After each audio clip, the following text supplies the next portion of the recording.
Please enter your participant or moderator code, followed by the pound key.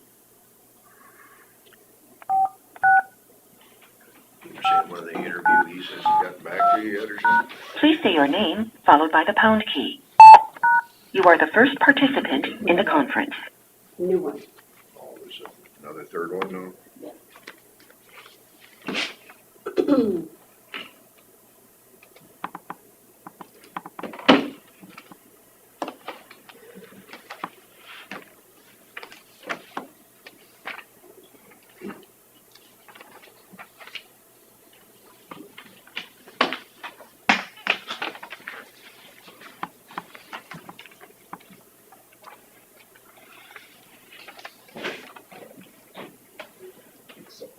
Got adjusted on this.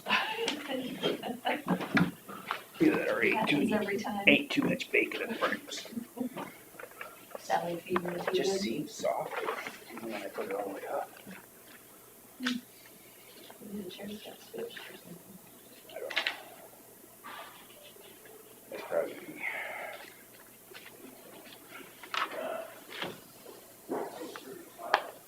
Are you okay leading the meeting?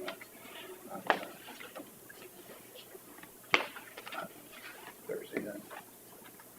Since I was being called. That's right. The IT committee actually needs this meeting. Okay.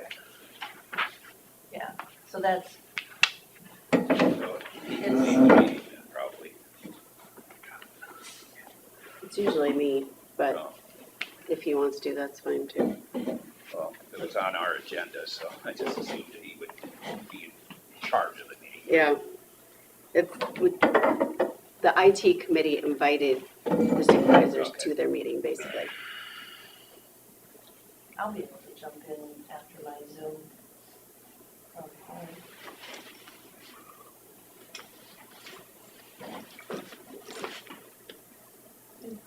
Morning. Hi. Yeah, it was bad. Morning. Good morning.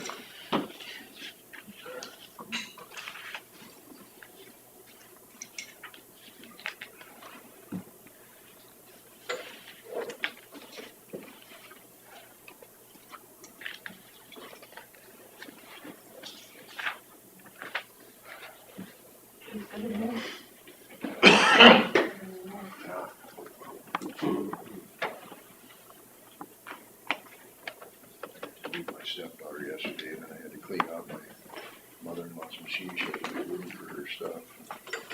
It was a nice day for that. You know, some friend down at Hampton, or by Hampton, supervisor. Yeah. He had a fall yesterday. You did? Punctured a lung. No kidding. Oh. Rib. Is that right? What did he fall on? I don't know. Huh. They had their meeting yesterday, so I don't know. Wow. He just texted me because he's not going to be in Omaha with me. Yeah. And it's like, I said, well, take care of yourself. We'll pray for you. Yeah, he's on the snowmobile thing with you Yeah. or whatever, yeah. That's a Oh, hard that's what you fall. have in Omaha is the snowmobile thing. International company. Even though none of the Canadians can go back home if they came. Oh, It's a hard fall to puncture a lung. Yeah. Jeez. He's 68 or so. Okay. I think he needs knee surgery. And probably going up the steps of the courthouse or something. they, well, it's 9 o'clock. We're going to say the Pledge of Allegiance. I pledge allegiance to the flag of the United States of America and to the republic for which it stands, one nation, under God, indivisible, with liberty and justice for all. Well, we'd like to consider for approval of minutes and agenda. I'll make a motion to approve the minutes and agenda. I'll second that. Got a motion from Jensvold and a second from Smith to approve the minutes and agenda as presented. All those in favor say aye. Aye. Aye. All those opposed, motion carries. Discussion was we'll probably go on to open forum next. We'll start open forum, we may go back to it later. I understand we've got somebody Bruce would like to address us. Yeah. First of all, I want to thank the Board of Supervisors for allowing me to speak, and thank you so much for listening to what I have to say. And I'm Bruce Martinus. I live north of Hogsback on 210th Avenue in Norway Township. My wife and I have been out there on our acreage for about 16 years, going on 16 years. When we first bought the place, at that time our taxes were $490 a month, a year. And now, since we've made the improvements that we have, it's up to almost $2,500, which that's fine. We feel we need to pay our taxes just like everyone else. And but the time that we spent and the money that we've put into the place, we've made it so we really love it out there. We like our place in Winnebago County. And the reason I'm here is to talk about the wind turbines that are supposedly in the process of making their place around us. And for all the wildlife that we have and the birds that we see, we have the normal summertime birds that come. We have the orioles and the bluebirds and the indigo buntings and lots of different things there. And we even have swans that land out in the field, and we love to see that. In fact, being country people, we like to see the crops come up and grow. And we can hear the I can't say the sandhill cranes. We know there's some of them out there. We have geese flying over. Occasionally an eagle flies over about tree height, and it's just great for us to see all these things. We have a deer out there, which the way it sounds, there's probably more deer in the town of Lake Mills than there is out at our place, but we got a dog that likes to chase the deer, and the other day the dog chased a rabbit into the woods, and it wasn't long, a deer chased the dog out of the woods. Just fun to see, and I guess our big concern is that the property owners around us and the energy company, they want to put windmills all around us. And even though I can't say that all this wildlife and waterfowl and birds won't be there when they put them up, I don't know if you guys or the energy company can say that they will be. And so that's what we're really concerned about. In fact, I'm not here to talk about setback or turbine height or the blade length or nothing like that. I'm here to show how really Norway Township is not a place for wind turbines. There's so much, well, you guys can see here. Here's some federal land here. This is where I live. This is a mile away from us, federal land, fish and waterfowl area. We've got over here, it doesn't show on this map, but there's a wildlife management area here. The Winnebago River is right here. South of us, Hogsback, that's a big wildlife area, and I'm sure the reason that there is so much wildlife, because this has been a pretty remote area, even our place. When we first bought it, there was a cable across the driveway and fence across, and it was, filled with skunk and coon and possum and whatever. They lived in the barn. They probably lived there longer than we did, but anyway, it just, well, and I guess this is the one thing that I wanted to show you guys. I was gonna say, you have about 1 minute left. Okay, that's all I need. Time, so. This is the map of the DNR. These are active eagle nests, and the letter that I saw from the DNR states that this is, as a first cut, the high-level review, the proposed project, this is talking about the wind turbines, is overlaid with the following important elements which should be avoided for wind turbine construction in order to avoid impacts to natural resources. Even though that's a recommendation, that area for the eagle nest, that clearly takes Norway Township pretty much out of the mix for a wind turbine. And, well, in this map, sadly, my printer doesn't, Oh, Show we it. get the gist of it, I Yeah, can see yeah. it, that's but fine. anyway, it actually goes farther into the Yeah. part of Worth County, but, Right.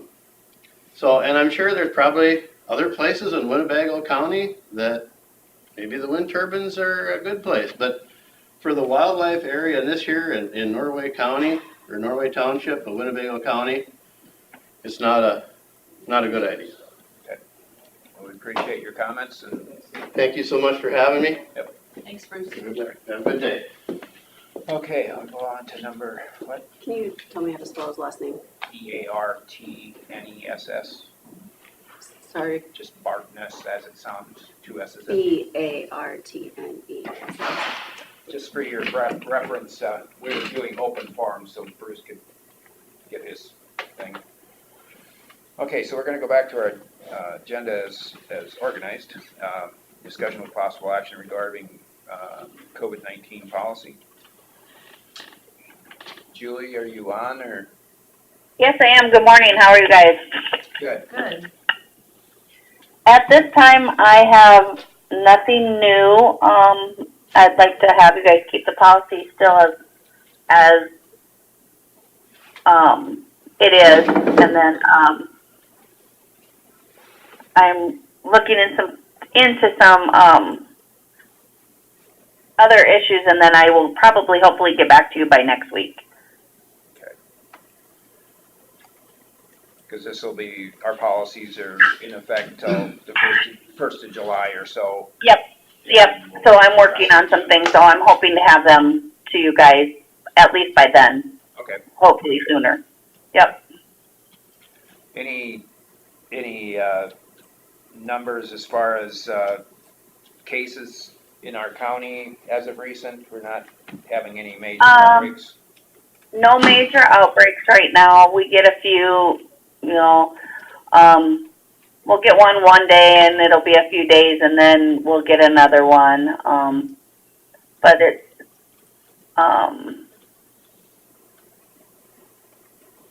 I want to say kind of pretty quiet. I think, we are still finishing up some of our booths that we have here that we're giving. We are working on hopefully having an open clinic here in our office. We haven't quite picked a day of the week to do that. That will start weekly here in the next few weeks. So that one day is just designated. If someone just wants a shot, they can walk in and do it. We just haven't figured out yet which day of the week that will be. It will depend on the workload of the nurses so that someone is here all day to do that. Since we are not getting penalized now for not using all 10 doses in a vial. If that makes sense. Yep. We still only have the Moderna and the J&J right now. Okay. All right. Anything else? Not that I can think of. Did we have any questions here? All right. Thank you, Julie. All right, thanks. Consider for approval of HIPAA renewal contract. This is with ISAC, is it? Yep.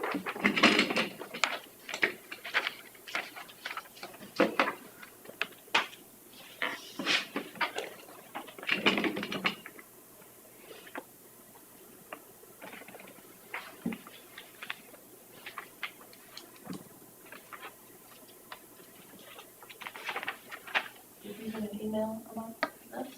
Or, no? No, we went through it last year, it's just a renewal.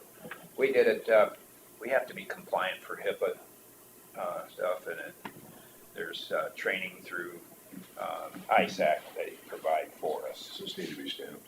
No. It's got signatures on it. So the people that are involved in this would be the county attorney and yourself, probably mostly. The IT person. Okay.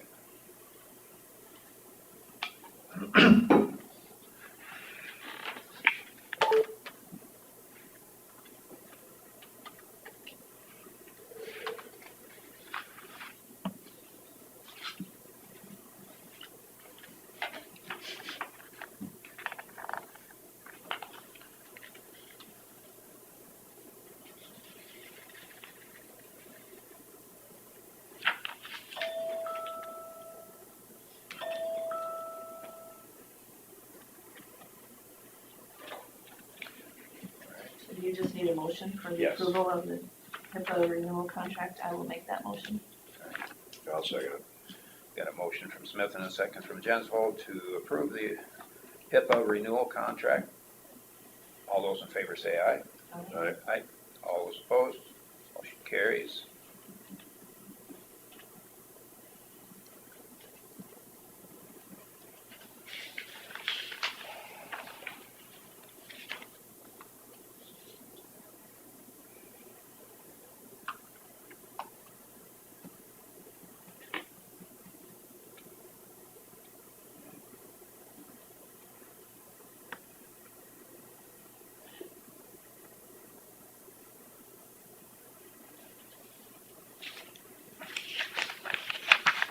I can just start a pile.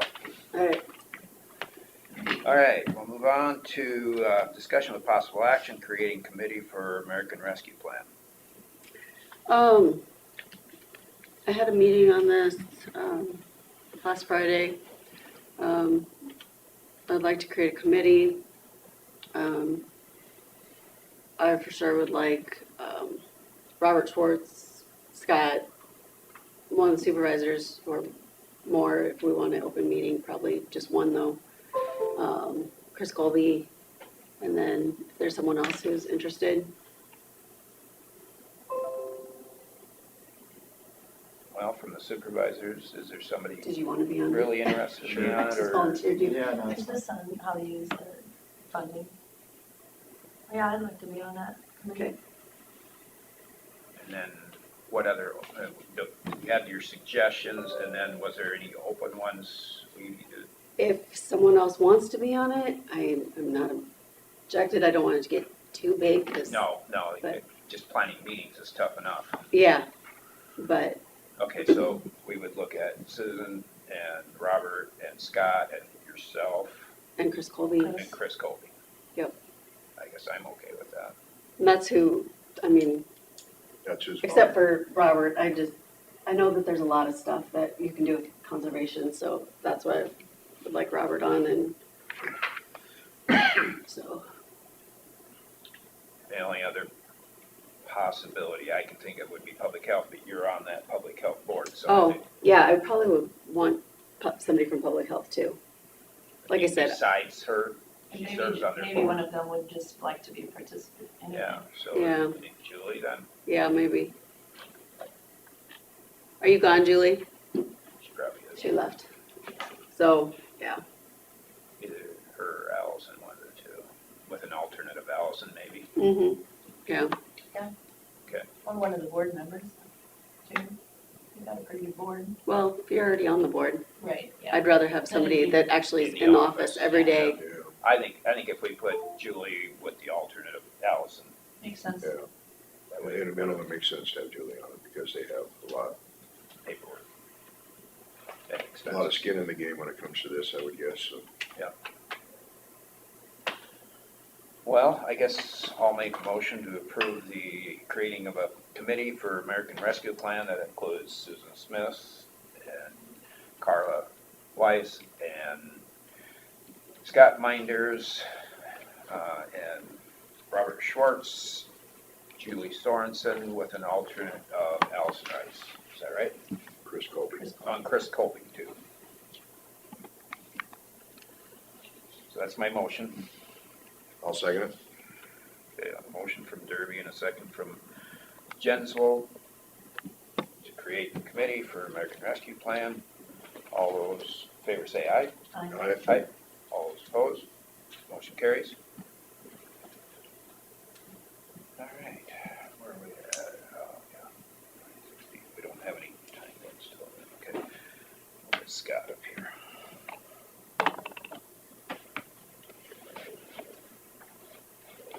I'd like to sit there, but at some point, we need to talk about it. Okay. See you. Hey, we're ready for you.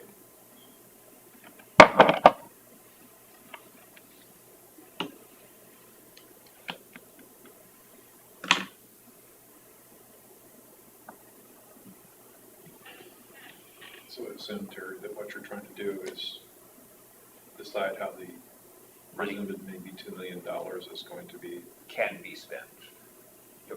The clarification of and justification for is really muddy. So it's gonna take a committee just to kind of sort through what can and can't be used for.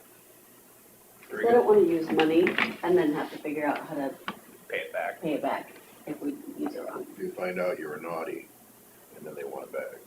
But they haven't defined naughty yet. Yeah, No, I've seen the 5 regulations. They're as clear as a black hole. Because the Hancock County's already formed a committee and they sat there for an hour trying to figure it out. Without it. Everyone who reads it will have a different interpretation of it. And there are some states that are gonna be very liberal in how they interpret it. Be kind of curious to see how they come out on that, It'd be interesting. or on the conservative side, but we do have things that could be used for if we could justify it.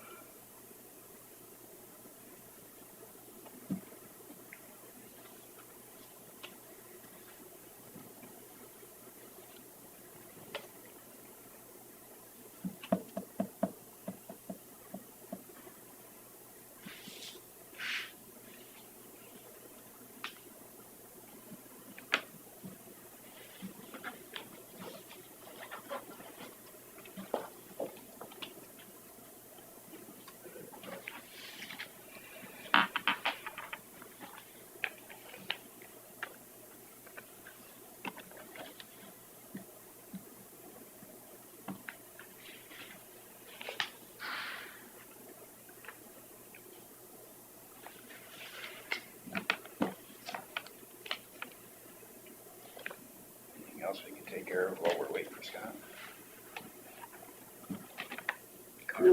Number 16, we could, Oh, yeah.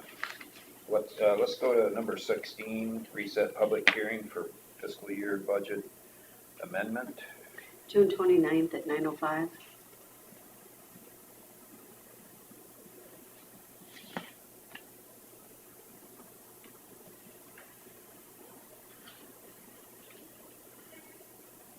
All right, need a motion for that? Yes, please. I'll make a motion to reset the public hearing for fiscal year 21 budget amendment to 6/29 at 9:05 a.m. I'll second that. got a motion from Jensel and a second from Smith to reset public hearing for fiscal year 21 budget amendment to June 29th at 9:05 a.m. All those in favor say aye. Aye. All those opposed, motion carries. Did you need something? Yeah, just out of curiosity, and I don't want to interfere with the meeting, but what is the American Rescue Plan? That's all the dollars the federal government has put forward to help in rescuing America from this COVID thing. Oh, I see. Which only 9% of it goes to COVID, but you know, who's counting? Who's counting? Yeah, They're just stealing the money from the future to spend it now. yeah. Other than that, it's great. We're all older, so we won't be paying as long. There you go, yeah. I think there's a lot of that mentality in the world. Oh, I've got a real advantage then, huh? Yes, oh, yeah. Good. Good morning, Scott. Morning. Full house compared to normal. Nothing better to do. Ah, that hurts. You know, us short fat people have feelings too. I understand. Sort of. Yeah, sorry. Did I get appointed to the committee? Yes. Yes, you did. What is It's too late, you can't get off. what's the gist of it? Nothing yet. Okay, I I won't, won't worry about it. don't I'll hear worry from about you. it. Yep. Bring your I'm on a lot of committees. Bring your dictionary, Scott, you're gonna need it. Yes. I Googled American Rescue Plan There you before I go. came up here, so. It's gonna get down to what, depends what your definition of is. Is. Shall, may, and Yeah, Uh-huh. yeah. All right, so we're on number 5? yes. All right. What do you have for us for roads? So, I guess I'll do a quick general update first. Our guys are hauling from stockpiles to the roads, just a part of our annual maintenance, rock resurfacing, hauling from Sunnyside pit there by Forest City and kind of out west, southwest part of the county. We got started mowing blacktops, and the rest of the blade operators are out blading. And a couple guys on our dirt crew are working on small maintenance work orders, fixing mostly pipe separations for culverts and collapsed intakes and tile holes and that kind of thing right now. What's going on the road between Winnebago Church and Leland? What are they working on Is there? that the utility thing, or was it? Winnebago Church in Leland. Yep. So that's That's the Alliant That's Energy the permit. Alliant one. Yep. So you'd see probably Michaels is the contractor. It wasn't though. You know who was? I didn't recognize it. Well, Michaels equipment's mostly red trucks. Wait, It's not PC, Not- PSC like what's in town. Alliant Energy has white trucks. They might be Didn't say there. Alliant on them either. I So didn't recognize it, that's why I just was asking. I'll No look when I go. ITC or anything like that on them? No, Well, as long as they're doing, fixing the road for free, we don't Why don't care. you stop by and ask them? What the heck I are might you have to doing? pull in there. Alright, that project is under construction. So I know Michaels has been there and in Leland. Yeah, I've seen them out there. Maybe they have a sub helping them too. I bet it's just, I think I've seen Central Cable, they have white trucks. that's the way. Central Seems like Cable, almost all of them have white trucks anymore. except Michael's, they have red. Yeah. In Winnebago County. Anything else? That's all just in general. I got a couple of these things that I've sent you to talk through. Okay, so do you know anything about the problems over in Worth County, how those transpired, the buckling? What problems? I saw in the news there was buckling roads. I didn't know which type of roads it was. It looked like concrete, the one they had the picture of. Was it newer though? But usually it is concrete that does that. Yeah, but was it the newer concrete they do the overlay on, or? It didn't look like an overly new chunk of cement Some to of their me. old ones probably, yeah. I can tell you that we don't have that problem here. I've seen it happen on I-90 before.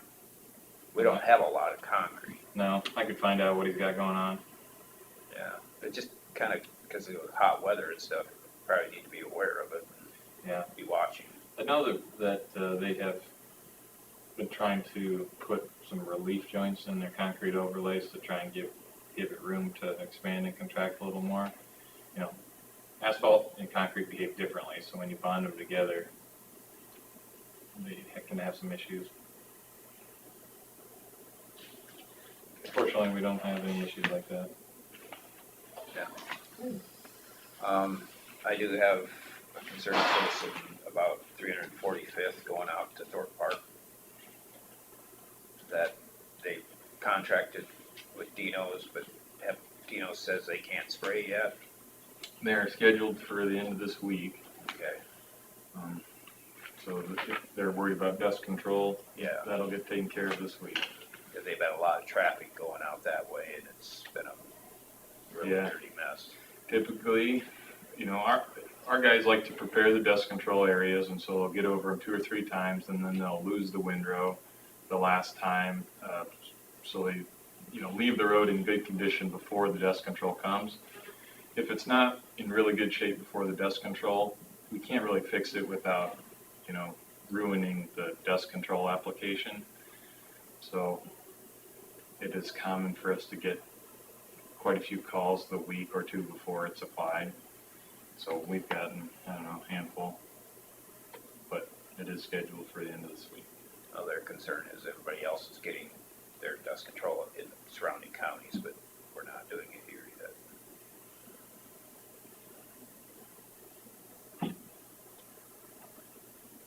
With all the recreation out of Thorpe Park, they're concerned that it's been a lot of traffic. So I'll let them know. Any other questions for Scott? And on the 50th there on that dredge ditch, Mm-hmm. which wasn't near as bad as what she thought it still was, but if you guys thought about the fact, I think I said in the message I sent to you about putting a little gravel down at least over that lip of some, so that way it'll fill it up so it doesn't have that lip right there by the edge.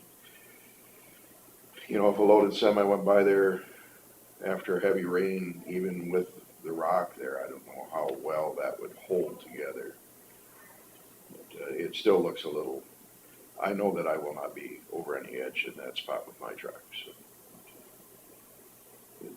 Is it as good a fix? Probably, but, if we were to get some fines in between all that rock, at least up high, that would, help it to try and pack in, wouldn't it, as far as hold it together? I haven't seen the repair they made.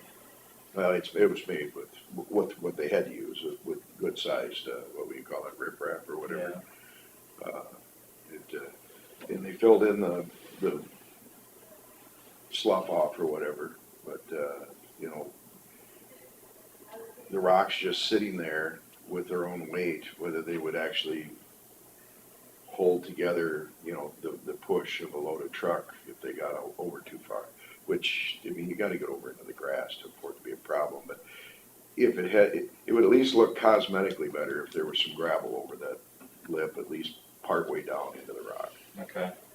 It's like we just went out there and, I mean, you wouldn't take a dump truck full on either one, but,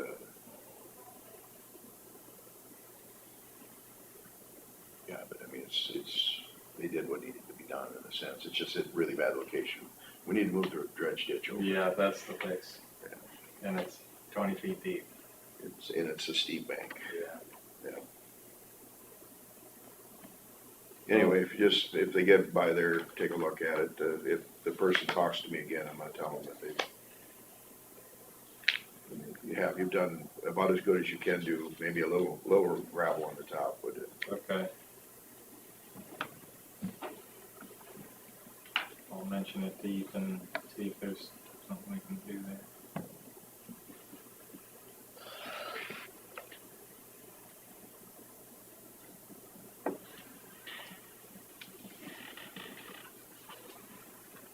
Is that all for individual things? Otherwise I can jump to these couple things I sent you. All you guys have. Yeah, we're still doing weight restrictions on the next one, right? Right, so. Okay, consider for approval. Couple things before. Well, before that? Yeah. I don't think there's anything we need to do right now, but I sent you a message about 80th Avenue near the state line. It's a level B that was inquired about switching to a level A. At this point, it's been dropped. So if you have any questions about that, otherwise I'll kind of keep that note in my file in case it comes up. One of your concerns was is that Minnesota maintains that section, is that? In the new construction would possibly be on the Iowa side, but it's the Minnesota that actually maintains that mile, was that? 80th is north and south. Yeah, it's north and south. It's our mile. But We're north somewhere of there, near- they maintain. Yeah, The county line. oh, all right, so the construction's actually gonna be on 80th. Yeah. Well, potential. We don't know that. It was just an inquiry. So I think I'll just let that sit. Yeah. On hold till we get more information. Well, probably until they make some more decisions or Yeah. ask some more questions. But, so we'll let that sit. Okay. The next thing may be the permit for tile crossing. Talked about this last week and I kind of got it on our letterhead really and reformatted it is about all I did with it. This is different than we've handled tile crossings before, so if this is something the board wants to approve, we would draft a resolution for you to approve the permit form, and then that's kind of a policy that we would have. And we would share that with tile contractors in the county so they know how to approach the landowners when they have the need for road crossings come up. It gives landowners the ability to get this agreement with the county, and the county would pay for half of the crossing, up to $2,500, and the board could approve higher amounts if that comes up, and which would be quite rare, I think. It would also pay for $350 per intake, which is what we like to see for road crossings, so that landowners can monitor the tile and make sure it's working without digging it up. But it does put it on the contractor to install the pipe, to buy the pipe, to come get signs from our shop, and basically do everything except for, they need to call us for an inspection before they bury it, just so that we can make sure it was installed according to our standards. And we kind of keep the ability to install the crossing ourselves with our own crew if, we on our timeline, and fit it in with whatever existing work orders we already have. The agreements with the landowner would pay the contractor and then submit proof of payment, and then would get reimbursed under this program. On the cost share basis.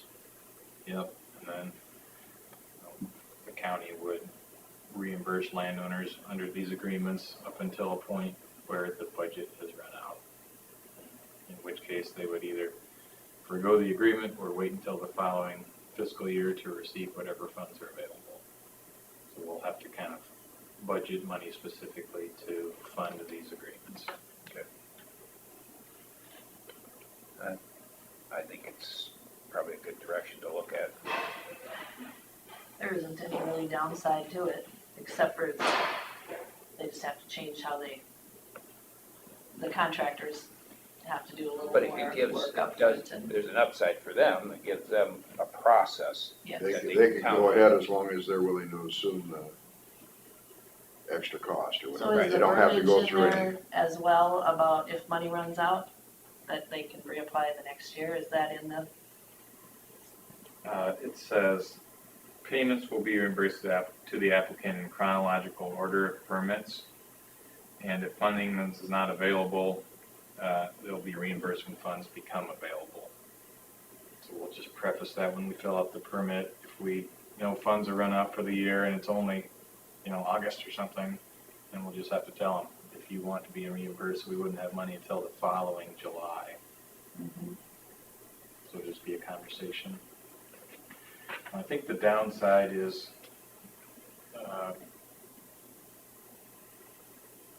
landowners may be just frustrated that this isn't 100% payment. But it's already in place in other counties.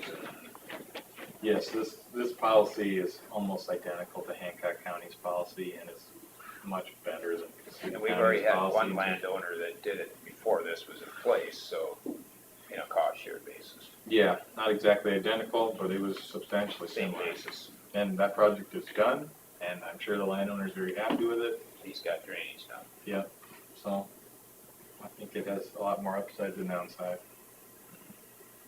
And if they do have a issue where they think it needs to all be paid for, they can bring it before Sure. the board. yeah, if there's some type Possibly of have it resolved that extenuating way, too. circumstances that might happen, and that could happen, they just bring it here, right? They just don't have to go through before the board anymore if they don't want it, in a sense. Right. And if the board is consistent about how they handle those things, then it should work out pretty well. Yeah. So, if that's okay. Proceed towards the process. Yeah, right. Yeah. So I'll draft a resolution for next week to have it approved. Okay. One more thing here I sent you a message on is the landowner had requested a sign that would be unique for the county. addressing their horse activity on their farm. And I don't think I've gotten this request before, so I'm bringing it to the board just to make sure we're on the same page about how to handle it. They operate call it maybe a camp or a program where they use horses with kids and other people, and so there's a lot of activity of these horses, and sometimes they're on the road. So the landowners requested signs kind of warning motorists that there could be horses present on the road. And so there is a sign that is produced by some companies showing a horse with a rider. And it's a standard sign, but it's uncommon. So I recognize the risk for anybody on a road that's not in a vehicle. In this case, the horses wouldn't be there the entire time. They're just sometimes near the road, sometimes on the road. Is it a blacktop of road It's a or gravel road. a gravel road? It's a gravel road. It's up at Buffalo Center. They use horses for therapy. It's a kind of a ministries thing. And they've got sometimes, they must have, I don't know, you got at least 5 or 6 horses. And then there's other people that bring their horses there, and then they have these, a lot of them are troubled youth, been in trouble with the law and stuff. And they just want a sign there to kind of let people know that the possibilities, kind of like a children at play sign in a sense. It's they do ride down the road ditches a lot, but sometimes they are on the road there.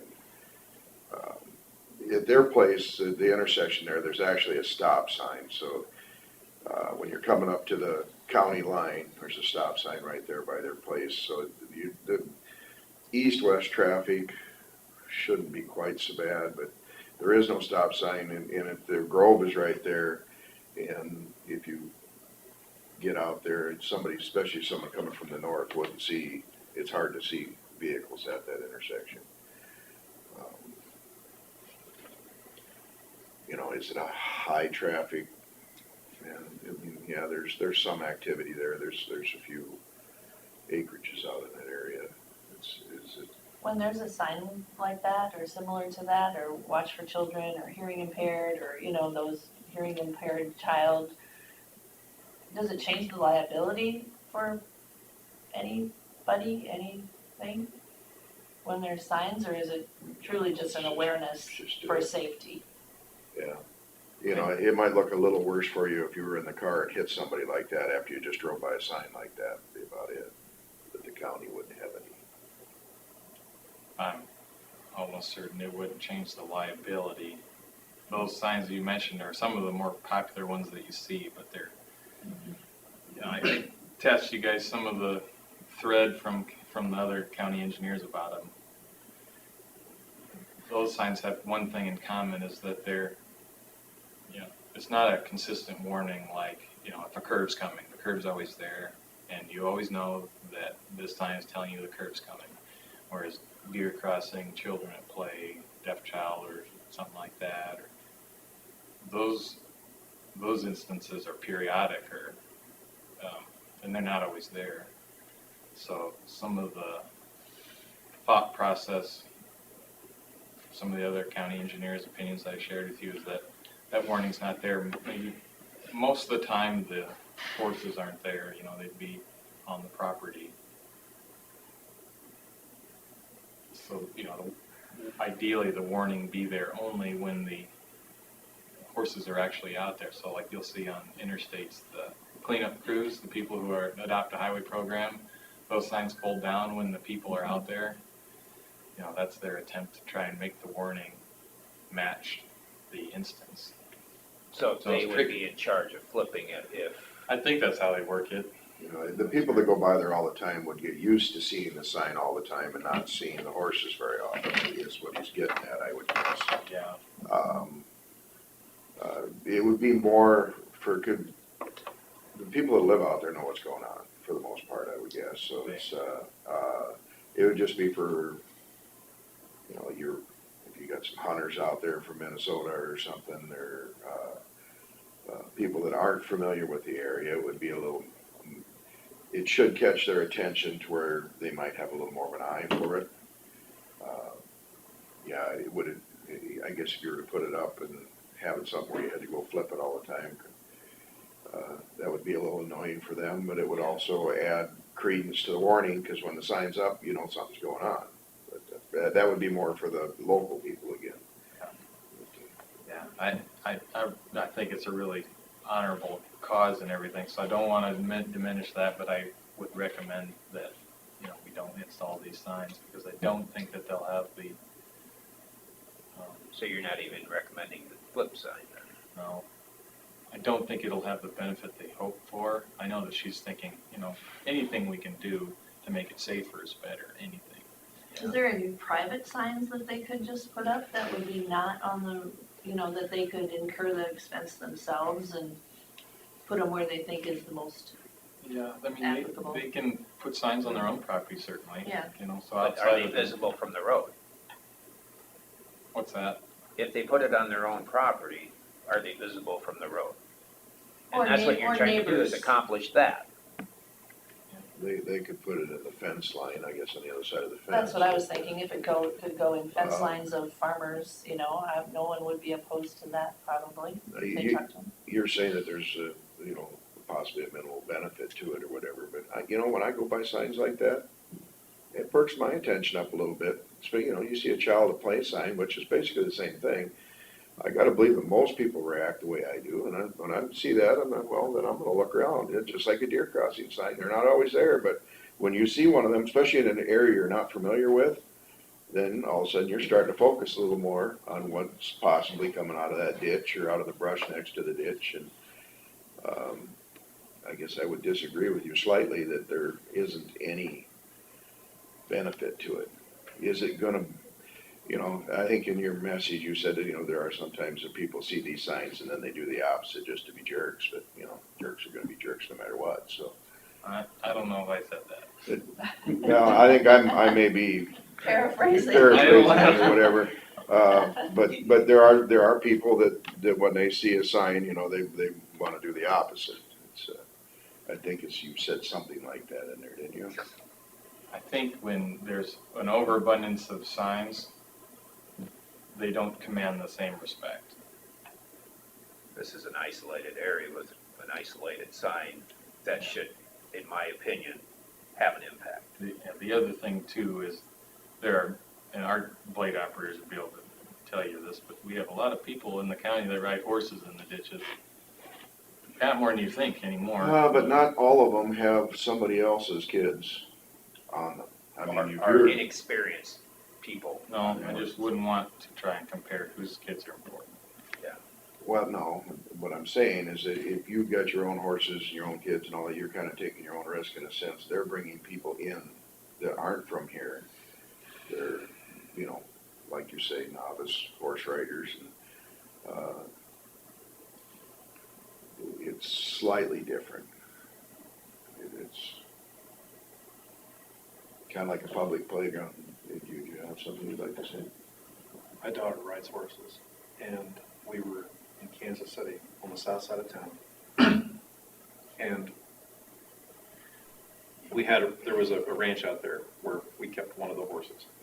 And she did kind of the same thing here with kids that had, you know, they had dystrophy issues, they had other issues as well too, and they were tremendous therapeutic aspects. Sometimes those horses, we would take them out on gravel roads, and there would be some bonehead go flying down the road, not even thinking, and here's a kid that has autism, riding the horse, has no idea how to control this thing, and is hoping that the controller that's on the side of the horse got the bridle whatever, holding onto that horse is gonna stay stable. And we saw way too many times where somebody goes flying down the road, sees some kid, honks to say hi, and you see this horse buck, and almost 9 times out of 10, my daughter would report, yeah, the kid's on the ground. They put signs up, warning signs up. They even have a little flasher on there, or a little reflector on there to let people know there's a dangerous situation going on.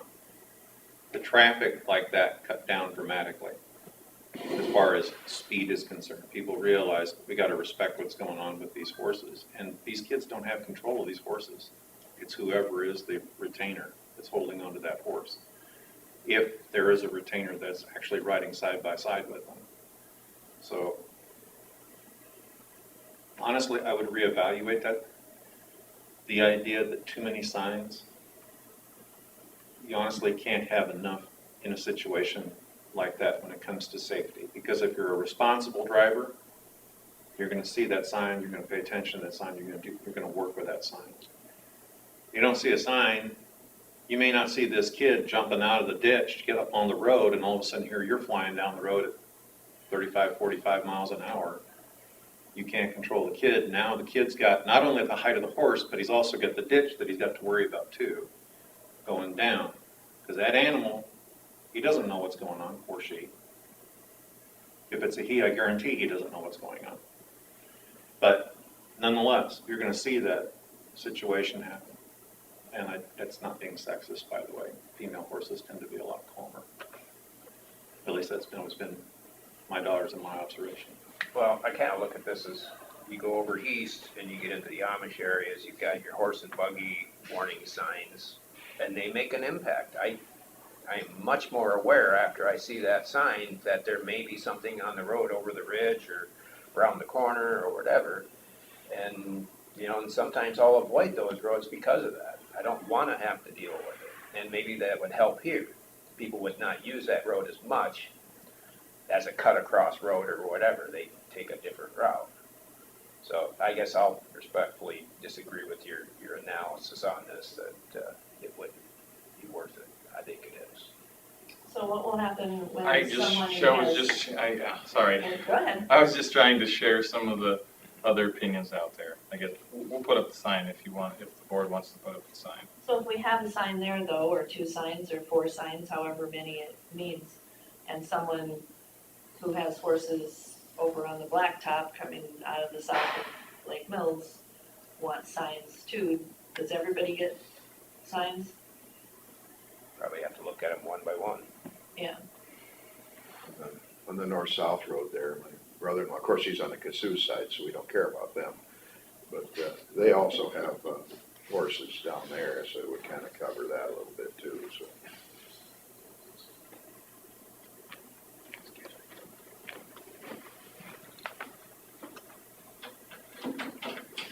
I guess I'd like to look at it, have them look at it and see if there's an opportunity to put signs up that are, I think this instance is a little more of a special thing than it is, because my brother-in-law and sister-in-law are asking for horse signs for them, and their kids are riding mini bikes and all kinds of stuff around there, you know. But in the instance where you've got somebody else's kids, it's not, you know, I mean, that to me makes this one slightly different than most. I wouldn't say that I'd be against other people that wanted to put them up in the name of safety, having them either. But this one here seems to have just slightly more priority on it to me than the average case. In a perfect world, they had more land they could utilize, but they don't. Right, and these guys, they don't ride on they ride the road ditches some, but I know they like to get to the, you know, there's a creek down there and they ride along that creek and the grass strip along it and stuff. More of a traverse thing to get there. Yeah, but they've got to get, in order to get to those locations, they've got to be on the road briefly at least, or, you know, for a quarter mile to 3/4 of a mile back to the creek over by my other brother-in-law. I got 2 brother-in-laws that live in that area. I think if it's gonna just take a couple of signs, road signs, and might prevent someone from getting hurt, I don't think it's a big expense, and makes some sense. Are we ready to move on to number 6? Maybe should we put that in the agenda to approve? The sign, Yeah. yeah, I think it should probably go on. I think, I don't know what you guys think. I think so too, go ahead. Is that order? You want? Okay. Sure. Okay. All right, move on to consider for approval a resolution establishing weight restrictions on Winnebago County bridges. This is a resolution to approve all of the weight restrictions on bridges throughout the county. We have, this is something a lot of counties do every year, and so we will continue to do this every year from here forward. But it lists out all the bridges in the county and the weight restrictions. And the main purpose of this resolution is to make the load posting signs enforceable by law enforcement. So if we were to catch somebody going over the bridge overweight, they could be cited. The other thing it does is alerts you as board members of the changes from prior years, just so you have that information. We have bridge inspections done every year. The majority of bridges are done every 2 years.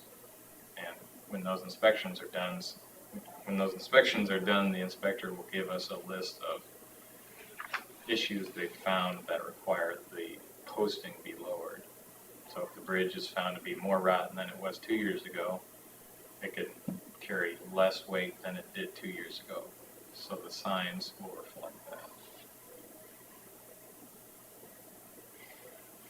It includes all of the legal bridges as well. I guess when it says legal, that means that it's not posted. And traffic that is legal on the roads anywhere else are also legal on the bridges. I've had phone calls about the one that's by Derby bin site. Yes. It's a real concern, Yes. because now that's all the way down to 10? 6. 6. Yeah. You still call it that? Always 10, will. I think. Always will. I think it's Yeah. Johnson. You wouldn't know anyone who farms around that bridge probably. You think? Yeah. I'd say that one of the reasons that one hasn't been replaced already is because it's such a big watershed. So the project is more expensive. It's just harder to tuck in those more expensive projects.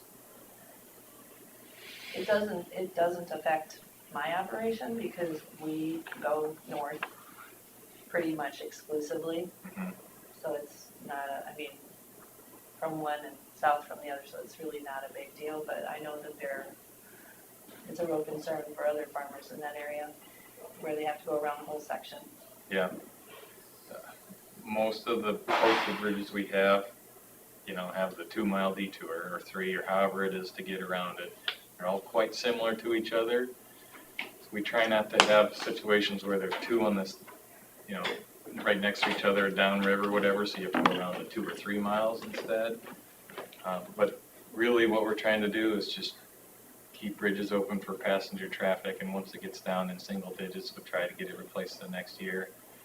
So is that one, It is in the plan for, I think, not next year, but the next year.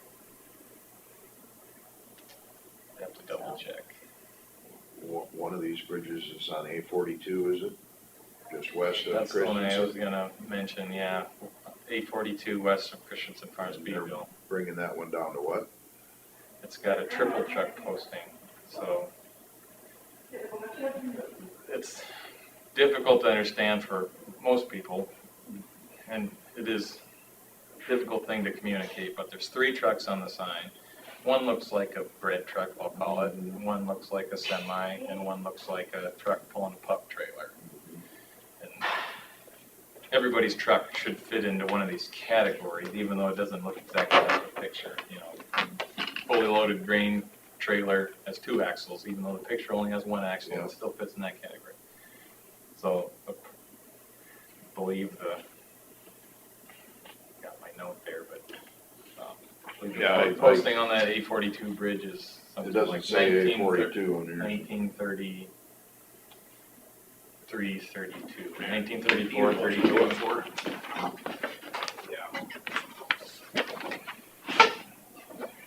Yeah, 20, 34, 33, so 20 ton for the truck, 34 ton for the, like a grain semi, and then 33 ton for, like our trucks pulling pup trailers.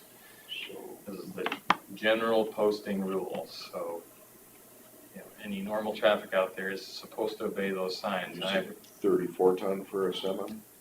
Yeah, Which for is- anything hauling a commodity isn't realistic.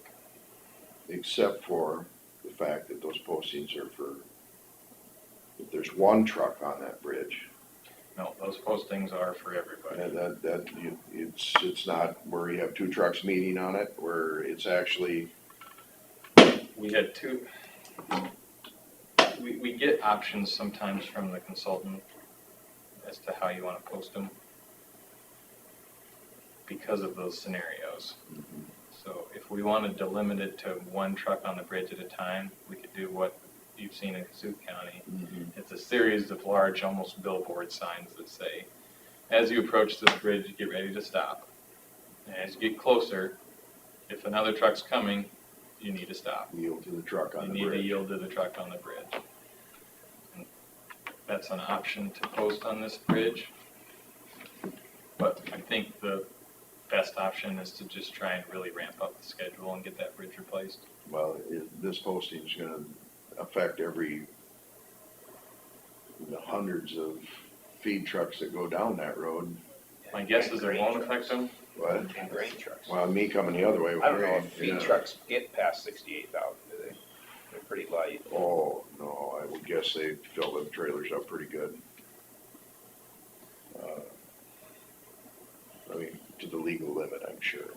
But, I know, when they take the weight restrictions off in the fall, we get 90,000 pound corn haulers going across that thing right and left.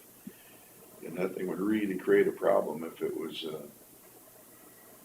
not allowed to, or at least one truck at a time can be on the bridge, because right now it's legal, the way it's posted, for two loaded trucks to be on it. Yes. And, until I can understand ramping it up to get it fixed right away, but I don't wanna, that's a really bad one to even have down for a year. So what Yeah. are you looking at for timeline on ramping it up? We could get it done next summer. If there's concerns in the meantime, we can, talk to Christensen Farms or any grain haulers about what those restrictions mean and can kind of get an individual recommendation based on their trucks that may be different from the posting, but the posting can't cover every single scenario.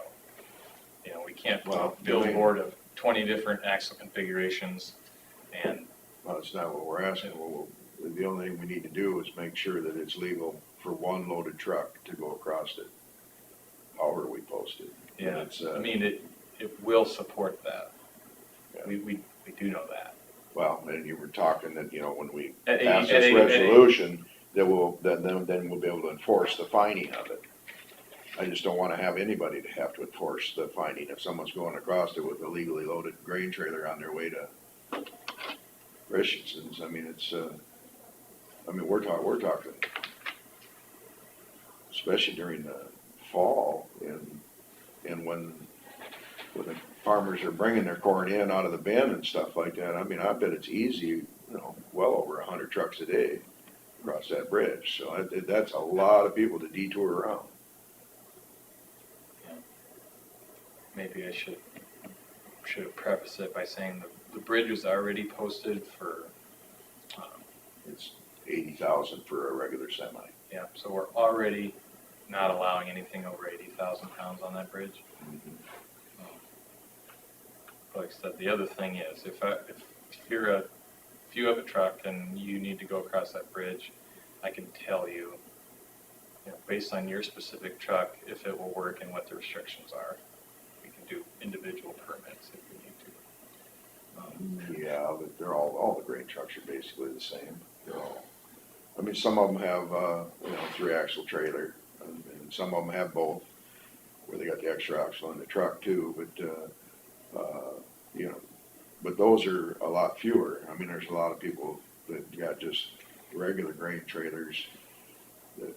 That's the main one, and then all the feed trucks are just a normal semi with axles. And, we've gotta make sure that cause even just having that thing down to replace it's gonna be bad enough, just that short period of time. Having it for a whole year where guys can't cross it, you wanna light up a hornet's nest. Yeah, I guess I don't believe it will prevent people from crossing it. My intentions weren't to try and patrol and enforce these. No, But it's it's- almost impossible. but it's to do. best Well, practice. not on that bridge, you could sit out there and give tickets all day long if you wanted to. Yeah, I wouldn't want to do that. Cause the volume is there, but like out in the middle of nowhere on a gravel road, for every now and then when a truck goes across it, you can't afford to sit there and wait for somebody to cross the bridge. But, this one here is one you could, in a sense. So since we have a 10 o'clock, I'd like to know, are we going to table this? Are we going to adjust this, or what are we gonna do?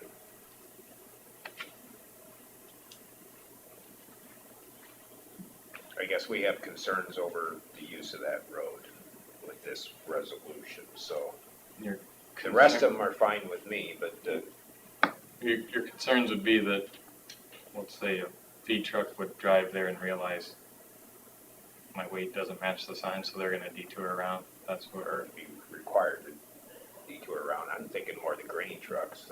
yeah, I mean, like I said, we don't patrol for this kind of thing. And there are 30 or 40 posted bridges out there that farmers are using at their discretion. So if you were to educate them, would you tell them you're not enforcing it, and if only one truck was on there, then the 80,000 would be okay, but, okay. Yeah, but with our own crews, I said,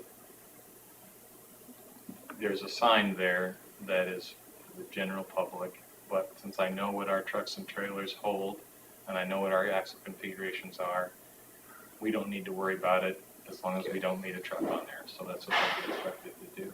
All right. So you'll try and educate through Christensen Farms and, We certainly can, yeah. what do you think, Bill? Well, and I'm not, just because it's in my, No, I'm just thinking. I would say this about a bridge that's that busy anywhere. Yeah. It's, not just because it's in my, Well, I'm just thinking Zone since it's or on the blacktop, that's my concern. yeah, no, it's a highly traveled road, and it's just not one that we want people worried about having to get a ticket going across as long as, I mean, to me, if it required it even for the short period of time, that it'd be better off putting up signs that say one truck at a time.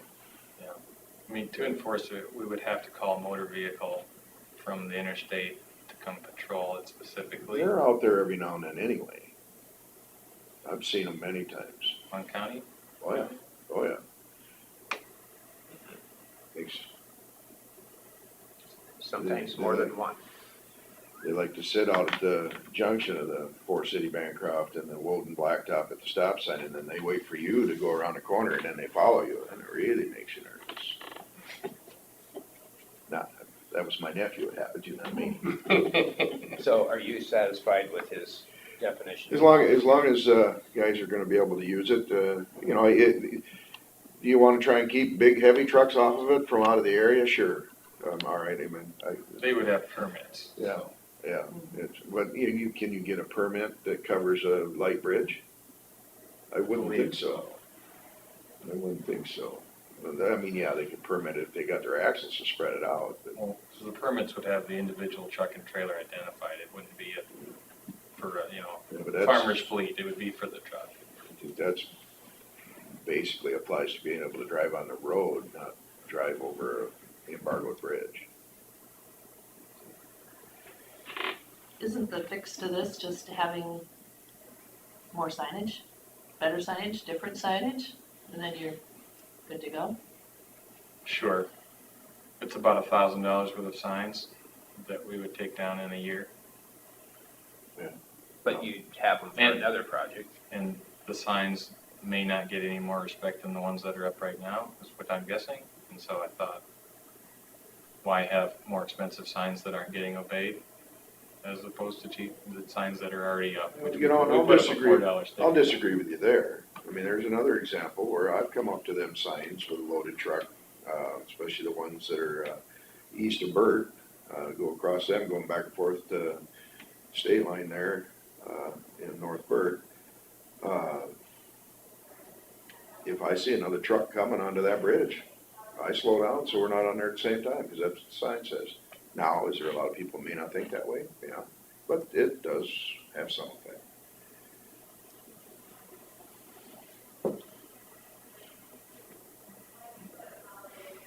Yeah, I guess it's, I'm fine with it.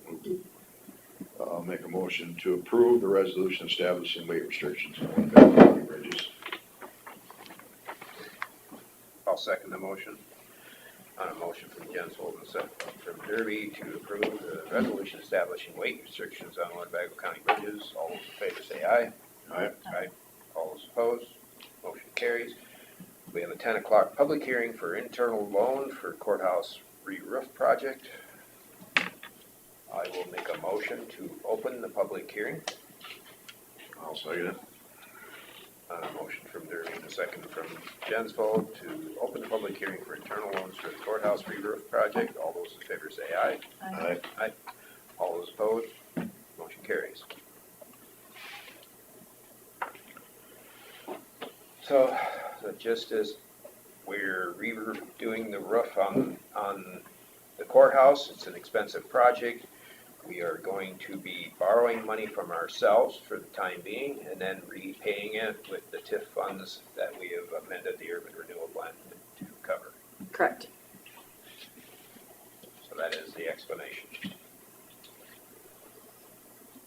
Has there been any comments from the public? No, Okay. no, there is not. AJ, do you have any comments? No, I think it's about time we fix the roof. I need you to sign because you're here. Oh, it doesn't matter that we're not the public from the I- area? Everybody I here need you has to sign. Oh, I got you, okay, Just so we have a record. okay. There's people in the world that think that we have to do things like that. Don't use the same people who worked on the other facility down the way, you know. Use another one, so you don't have the same issues we had with the other We've already had bid letting and. hotel down the street. We were satisfied with who got the contract. Okay. And it is not the same.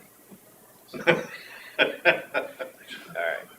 Well, hearing no further comments, public hearing, I'll make a motion to close the public hearing. I'll second that. On a motion from Derby and a second from Smith to close the public hearing for the internal loan for the courthouse re-roof project. All those in favor say aye. Aye. Aye. All those opposed, same sign. Motion carries. Okay, let's go back up to, Do you want to do this real quick or not? this. It's a resolution right afterwards. Oh, okay.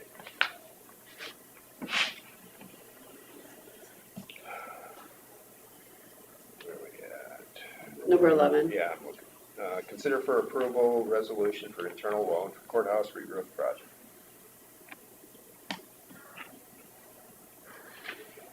I'll make a motion to approve the resolution for internal loan for courthouse re-roof project. I'll second that. Got a motion from Jensvold and a second from Smith to approve the resolution for internal loan for courthouse re-roof project. All those in favor say aye. Aye. Aye. All those opposed, carries. Marla, do you get this back? Yes, thank you.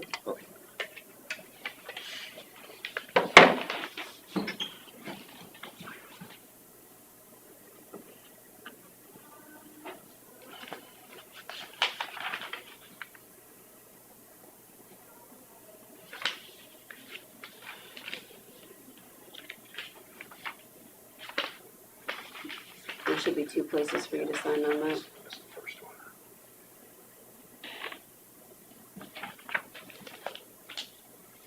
All right, now we can go back up to auditor's office.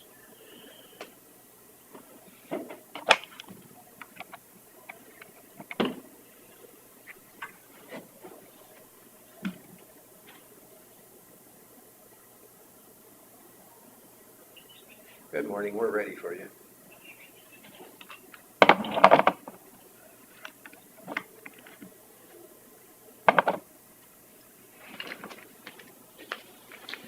This thing, the cord makes it pop off the hook once in a while. Put it down, all of a sudden it'll go. Yeah, I'm glad I don't have that responsibility anymore. Yeah, it's stressful. Need it on a platform or something. That's a tough one. Yeah, I got moved over here to the easy seat, so. He was here last year. Now he's got the stress of the stampers. Yeah, well, you know what, having to get them stampers set right and not stamp everything wrong. I tell you, it's stressful to make sure you get the right date on it. Yeah, yeah. We've had that problem. I'm sure that is not, it doesn't happen more than 10 times a year. Well, when you look at it, they're backwards on here, and then you've got to decide. And it's easy to get the 0 and the 8 on the wrong side. Sure. Looks like it's June 80th. So then you gotta decide, am I feeling lucky or do I test it? Well, no, yeah, no, that's always a test there, yeah. Even though I think I have it figured out now, I've actually put it to mind, but Something that sounds like it caused a lot of loss of sleep. yeah, oh, I tell you what, this is stressful, just having them sit there. Well, I think there's justification for COVID money for it. Yeah, yeah, you know, you're right there. Not. Morning, Hi, Chris. how's it What do going? we have for drainage? I wanted to let Bill know, somebody came in and said that there was a gentleman who wants to build a building in Thompson right over this tile. But I don't know who it is, You can show it to me and I know. probably. Yeah. But they need to know that they can't build right over the tile. And I don't know, There are facilities that are already built over the top of tile. there are on the other side of town. That acreage Oh, that this is just the one got that sold Matt over there. Beckman kinda estimated where it was. Okay, Yeah, this is the old school, property. okay, That's the elementary school. Mhm. that the old one, Your dad used to own. okay. And there's the parking lot down here. I was going over it with Matt, and I said, well, if he's gonna do it, he's gonna have to do it like right here, Mhm. or if he can squeeze it in right there. Okay, so as long as somebody has I told have him, his phone number too. I just wanted to make sure that Or- somebody knew to tell him, Let me see. because I didn't know who it was. Or can they reroute Goes the right tile down. so it'll be, No. Oh, the old playground. Why I don't know how you would reroute the tile. you'd have to make a little jog, 90-degree Yeah, jog. you possibly could with permission. If Yeah. he puts the building, say this is the building, and the tile went right here, he'd have to do it with, I mean, probably at his own expense, but yeah. if he wants to put the building right where it's at, then the tile have to go like on the north side of the But he would building have and to get then, our permission for that first. Yeah, Yeah, oh, west definitely, yeah, no. definitely. Did anything ever happen with the sale of this acreage by the Winnebago Church where that tile went right underneath the man's machine shed? Built right on top of it? Anything ever? I think they did, did they find out that it was on the north side of that shed? Oh, it doesn't go directly under it? I don't, They did exploratory, I know that. yeah, Where was this at? Just west of the Winnebago Church. An acreage? Oh. yeah. So the other one in Thompson that built over the top of a tile is up north of Hagginson's shop. There's a building Yeah. up there, he built right over the tile. Sure did. And it was already built before he asked. There's another one that someday may have to be rerouted. If it- And this guy's trying to Ends do up- it the right way, he doesn't want to get in trouble, Yeah, Who owns Yeah, I'm just glad that you, or he's going to. But I'm just glad that you know about it then. I just didn't want to be the one. I'm in the middle of it with Matt Beckman. You're doing great. Also, when going through some of these districts parcels that don't have a name to them, there's a parcel at the south edge of town that is owned by Joint Drainage District 39 and 37. Down here. And when you look up in 1962, it really was deeded to that joint drainage district. Obviously, we have paid zero for it this whole time. But I don't know if you want to have it still, or if it's the right of way. And it's right here, and I don't know, even if we deeded it to this landowner, it still wouldn't be paid for because it's the right of way. But I don't know if you want to keep it in our name or if you want to do anything about it. How did this come up? You know, when I'm looking for parcels that don't have an address, this is one. It came up with the name, the Joint Drainage District. So it's beyond the right of way.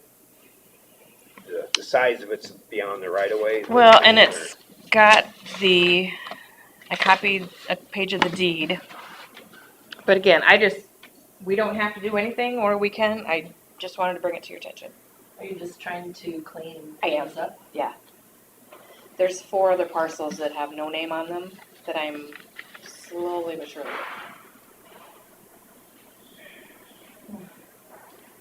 So the parcel you're talking about is the strip along the road? Just the strip, yep. That is a road, right? No, it's the drainage ditch. No, I mean, but there is a road there, right? I'm not sure. Looks like a road. It's 70. Oh, yeah, then there But, is. you know, Yeah, then sometimes there is. there's a road and Mhm. sometimes there's not. It's a drainage ditch, just like the one you were talking about, like. It's just right along the road ditch. Yeah. So 70th and 350th area. Yeah. Right in the middle, center. Down in Grant Township, then? I think so. 70th would be in Linden. Oh, Linda. 70th and 350th would be a mile south of Blacktop. Oh, it's just right into It's the Lincoln. one we just cleaned out, isn't it? Mm-hmm. The Um, one that was Like horrible. last year, yeah, with all the trees. Yeah. Mm-hmm. So it's right here, right along that road. I guess, is it beneficial to the property owner to own that ditch without having to pay the I don't know why tax? the other landowner gave it to the district Yeah. in the first place. And what year was it? 62. Wasn't our fault. No, No, but we get to deal with it. Yes. only because of me. Yeah. Who's the current owner? Gordon Hall Trust, I think. Yeah. So will it change how, We'd have to get Kelsey involved and have her make up a deed to deed it back to that current landowner. But then we have to explain to them how it's going to affect them. And it probably won't because, I mean, we have to explain that to them. Oh, It looks definitely, like the whole definitely. thing is in the right of way of the drainage ditch. Not all of it, though. It's a, I don't know exactly the dimensions. what was the width of what they sold? So, county cannot sell property or give away property unless they have a public hearing, unless But they it's not have, the county that owns it, it's the drainage district that owns it, but why would that be any different? because they're just trustees of a district. It's not like the county itself Might have owns to it. have a legal opinion. Still might have on to it. have public hearing and a bid and Who's gonna bid on it? well, only this guy and if he, you know, If he wants it, he probably doesn't want it. yeah, I don't know. Like I I said, I don't know why they ever deeded it to a district. don't know either. I'm Way sure back there's when. a story. 163 feet wide. Well, that's more than a right of way. So the right of way's 100, isn't it? But 50 of them. that's this side of the road. But then also part of that would be the road ditch. Right. So Because it's the road ditch is the drainage ditch. I'd say 113 feet of the field is part of the ditch. yeah, So anyway, just another thing to bring to your attention. There's possibilities farming the ditch bank, Could be. our ditch bank, Mm-hmm. Then I think we should get proceeds. be renting it to them. I'm sure there wouldn't be any grumping over that to get all, and I'm sure we're gonna make it And retroactive. this landowner But may not know that would anything be a about good it. way to get him to bid But on it. that part is But not it's theirs. recorded if they bought it. There you go. It was in the recording if they bought it. It showed the acres less that. Who, Oh, yeah, we gotta find that out. who owns the field next to it? I Gordon think the Hall. Gordon Hall Trust. That the whole thing is in Yeah, the whole, How many are those in the county are popping Just up? one. Just that one is the only thing I've seen. And the one up by, And then there's Rembrandt. 4 parcels that have no name that I have found. I noticed on our tax sale one, there's one that's no name. Unknown owner. That could be one of It's the in ones. paper. It's in Thompson, I think. There's one in Thompson. And it would be for the drainage because it's a But it's parcel. on the tax sale for drainage levy. Yeah. That's the Because one. nobody's been paying. So,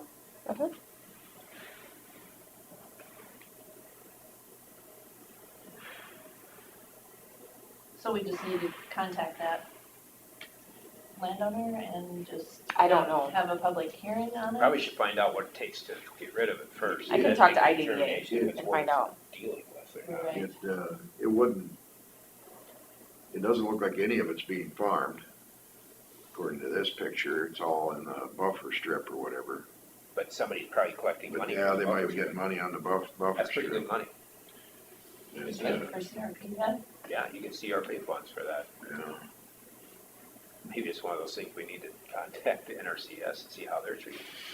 It's not that. big. Absolutely, that would clear up some stuff right there. But it could, Can you talk to them and see? Bet. That's on the district land. yeah, if they're being paid, someone's being That'd paid be a for it. start, and find out what the process would be. to- Yeah, so I can do that and contact IDDA. I think that's a direction. Sounds good to me. Thank you for your attention to this. Well, I'm trying to get it cleaned up. Anything else on drainage? The water seemed a little muddier after you're done to me, but No, just what's on here. Okay. Discussion with possible action regarding Doug Harmon's request to cancel his petition to add private tile into the DD 18 levy. I'm not real happy. I did tell Jeremy, the contractor, from the old Lat 11, anything past that and that connection is all Doug Harmon's bill, The private tile. and leave it private. The only thing is Lat 15 and 16 are hooked up to that private. And again, if they don't want it brought in and they haven't had it hooked up for a long time, what do you guys want to do about that?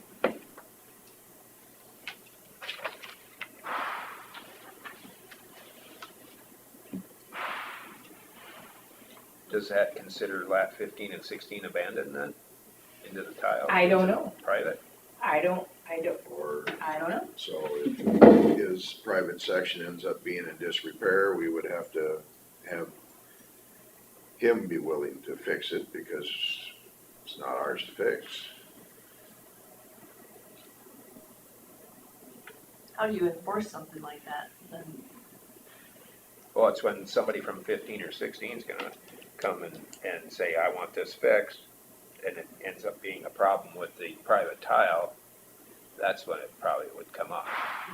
We can fix 15 and 16 at this point, Yeah. Right. but if it's the outlet, that's the problem. Has anybody talked to Doug to find out why?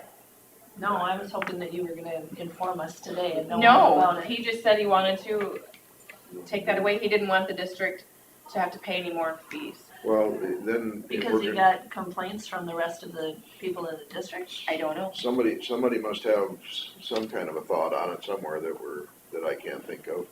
Do we need to call him?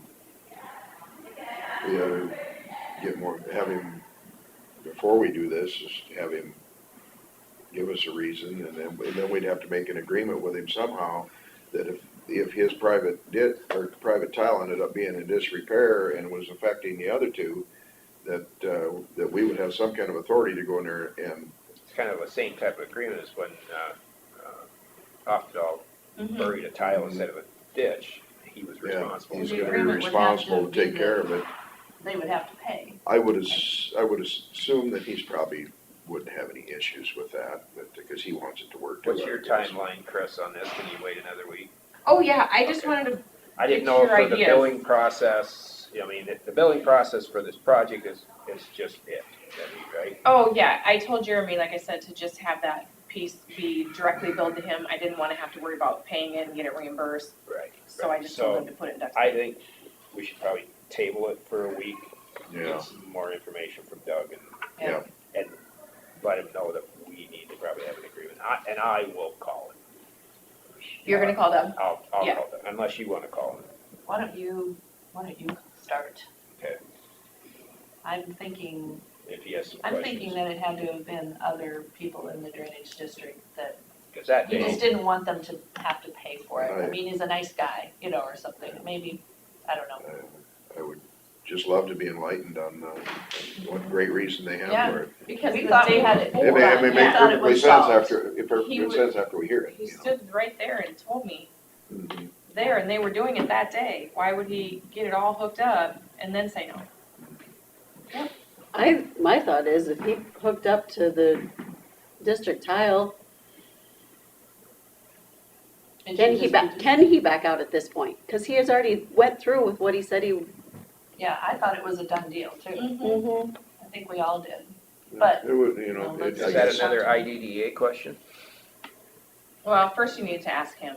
Yeah, Let's just find out the reasoning. all right. it would be nice to, if you would come in, I would like that. I didn't ask him, I just put it on here to see what your guys' put it thoughts on were. the agenda next week and see if he can Let's come Maybe in. table we'd it to solve next it week. faster if he Yeah. was just get invited to next week's Yeah. meeting. Or I think Terry should call him anyway.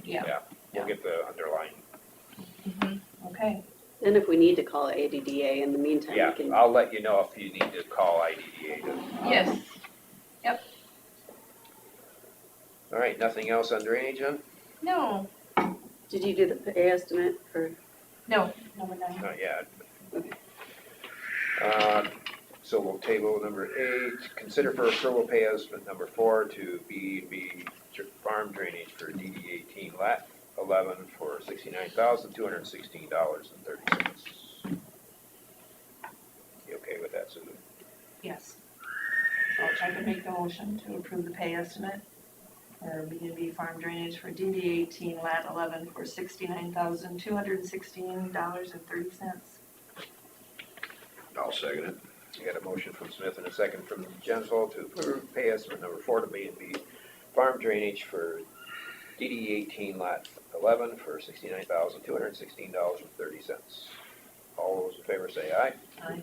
I All those opposed, motion carries. wanted to wait, I didn't want to stamp it too soon. I saw that you had that timing perfect. Yeah. Oh, it just turned 10:30. Don Brown, is it Reno Dry or Reno Dry or? Reno Dry. Reno Dry USA to discuss services. Mark, Good morning. Good morning. We dry out old buildings. Most of our customers are courthouses in the upper Midwest. We love these old historic buildings, and they can be fixed on the outside and have all kinds of things done to them that are really nice and proper to do. The thing that gets missed, and it's kind of the missing link in restoration, is the water that comes up under these buildings. And this building's been sitting here for over 100 years. And it gets water that comes up in the masonry, and it brings salt with it. And it's actually the worst water problem that a building can have. It's a worldwide issue. It's called rising damp. Another name for it is Capillary action. capillary action. And we have found that most of these old courthouses have this. And we fix it. We get rid of the water, we get rid of the salt. It's a permanent solution. Our equipment will be in the courthouse, if you approve this, be in the courthouse for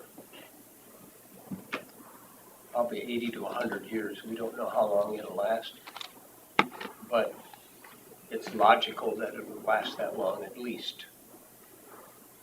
It's a process we brought over from Europe. It's been used in Europe for 30 years. The inventor of the process manufactures our equipment for us. It's a real classy product and it works. It's a new technology that we've introduced to America. And these are our heritage sites, and we're real keen on seeing that they are preserved for a long time. A wet building, wet meaning in the foundation area, will have great difficulty, and your heating costs are more, your cooling costs are more. We dry them out, and it helps a lot. This is Michael Clancy. He's one of the partners of our company. I'm a partner as well. And he's our National Director of Technology, and he can answer your questions about it if you wish to. What we're here for, To give you guys cards. Here you go. what we're here for is to do a free inspection. To do a free inspection of your building in the foundation area.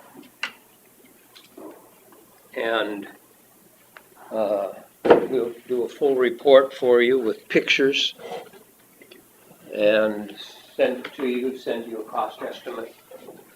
I think it'll probably be one of the less expensive processes that you have when you're fixing your courthouse, as far as like your roof. It's going to be a big time expense. There's no cost for this after our product is installed. There's no electrical uses, there's no maintenance for it. But it does a great job. How does it get rid of the moisture then? It's Michael will tell you about that. it's a specially designed series of antennas that we install in the courthouse. Typically, it's installed on the lowest level because we're addressing the foundation. And what it does is it breaks the electromagnetic bond between the water and the masonry and causes the water to repel away from the masonry. And that allows gravity to drain it out of the wall. And then the moisture that's nearest the surface of the wall turns it to vapor form, and it goes out into the air, and in that process it draws out the excess salts out of the wall. So it not only dehydrates the masonry, it desalinates it as well. Did you get So all this that? is installed around the outside of the building then? On the inside. On the inside? Yep. Yeah. It dries out the inside of the building, and it's the area that gets neglected. So water always follows a path of least resistance. That's So you're right. trying to change that path is what you're doing. That's right. Yeah. We're reversing a 100+ year path. That's a good description, path of the water. In capillary action, you've probably seen it maybe in school and science. You put a dry brick in a bucket of water, leave it there for an hour. The moisture goes up the brick. That's exactly what it is. It's capillary rise, capillary action. It's that electromagnetic attraction that draws it up into small spaces. The smaller the space, and the capillaries in masonry is very small. The smaller it is, the higher it rises. And then the problem's made worse by people that don't understand how masonry needs to breathe, and they put a waterproof paint or sealant on one or both sides of the wall. Well, that water coming up the wall is always trying to escape. So it's going to climb until it can escape. So, I mean, we've seen it 16 feet above ground level, above slab on grade, because it's trying to get out of that wall. And that's where you'll see blistering, bubbling, peeling, the plaster's cracking. Probably why some of our cornerstones have deteriorated and had to be replaced. That's right. That's exactly right. We just did a whole bunch of work to the rock on the outside of the building. Okay. Tuckboard. Yeah, because you guys have sandstone. And replaced a bunch of the foundation also. Yeah, 'cause we that was started, all- we started with an estimate, and right away that first year, that corner over there, we had to go down, dig down and take out big stones and Sure. replace them. Did you guys dig out around the foundation too, put any drain tile or? There is some drainage work done over there, I know, but I don't know, it wasn't anything else, was there, Yeah, there's drains all the way around. all the way around already, That's fantastic, because that helps a lot to keep that moisture away from the foundation. from one direction. Yeah, Yep. exactly. That's right. And then, of course, it would be your gutters and downspouts are working correctly and the grade is sloped away from the foundation, that's gonna help. Yeah. But nothing's gonna stop the moisture that continues to rise up from underneath. Yeah, it gets neglected mostly because people don't know what to do about it. We just got an email from a county, we're based in Kansas City. We're from Minnesota, both Michael and I. And We moved won't hold down. that against you though. No, good. That's why we left. We didn't want to be held against us. We moved down here about a year or so ago and moved our headquarters down in Kansas City, Kansas. We have the US rights to this product, and so it's pretty centrally located. And we're doing an installation tomorrow up in the oldest courthouse that's still being used in Minnesota, Dodge County, which is a couple of counties up from you. And they have rising damp in their building that goes up almost to where that projector is. Yeah, it's probably a good 10 feet up the wall. Yeah, it's amazing. But we've seen this crumble the foundations of these courthouses, and we don't want that to happen. Because it gets really expensive. Oh, we know. Yeah, I'm sure you do. You had a restoration company do this? Oh, we had a tuck pointing company that did all of the work over the last 6 years or so. Were they local or? They're from Osage. Okay, They're real good. not Mid-Continental Restoration. Okay, Dave Randall Construction. good. Well, that helps because it handles the lateral moisture that comes in from the side when you get heavy rains. And also there's water in the ground naturally, of course, and then there's salt in the ground also naturally. And the salt clings to the water and comes up, and it gets up into the masonry and your walls on the inside. And it's amazing how disgusting some of them get. So we would like to do the inspection, and we're prepared to do it today. I've got this is a hygrometer in here, and it takes readings of the surface. It gives us an indication only that could be water in the wall when we get a surface reading. It measures conductivity. Water is a conductor of electricity. And so you get a reading here, the conductivity of the wall, it shows you got water in there. Much like if you put a ground rod into a ground that's like sand and no moisture in it, you're not gonna get a good ground. Exactly. That's right. That's right. So that's what we're prepared to do. Okay. Well, the one thing I think would be beneficial, since our tuck pointing guy is also our general contractor on our roof, Oh, nice. to protect his work, he actually took on the general contracting of, so he could control everything down on the top too. Oh, nice. I'd like to have his opinion on some of this. He understands a lot of it. Don't you think he'd have an insight on something like this once it's been? No idea. Well, it's not a very well-known phenomenon. Really, the only organization in the U.S. that's done any research on it has been the National Park Service. Right. And they have no idea what to do about it. So Don actually went down there 3 years ago to their training center down in Louisiana and studied some of the masonry diagnostics and restoration methods. So we're eventually going to be working with them. We're now registered with Uncle Sam. Just last week, we're in South Dakota. We did a presentation of the whole state assembly there of engineers for all their buildings. We inspected the Capitol. It's the first Capitol we've inspected so far. And it looks like we're gonna get that job. They have what most of these old buildings have, the Capitol buildings. Capitol building's 110 or 15 years old, something like that. And the problem is all the solutions that have been in existence have been destructive to the building fabric. You're either cutting into the walls, you're injecting chemicals, you're spraying chemicals on them. It's fine when you put a bituminous, vertical dam-proof course around the foundation. It's better than nothing, at least from trying to stop the water coming in laterally. But because they're usually organic, they eventually fail and the moisture comes in anyhow. So we're just now finally have a solution that will actually handle it. And we guarantee it. We have a 3-year dry out guarantee. 25-year warranty on the equipment that we install in the building. And it's really green, really green. Yeah, doesn't Probably emit the- anything. Question we often get is that, does it emit anything that can be harmful? It doesn't. All it does is deaden those exact frequencies or holding the water to masonry. So it's not emitting anything. And there's no electricity involved at all? None. It's a passive antenna. So if you think of like an old TV antenna that used to be on the roof, Yeah. there's no power to it. It's just Yeah. grabbing the frequencies that are coming through the air, and you turn on your TV and you have a signal. It just takes the electrical current out of the ground in a sense, is that it? Or- It essentially, it cancels it.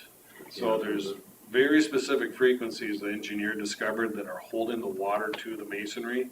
He hits those exact frequencies, captures them basically, and like collects them. And then the building the water literally just drops right out of the walls. To get a little technical, but I think you'll understand this because you've probably all seen it.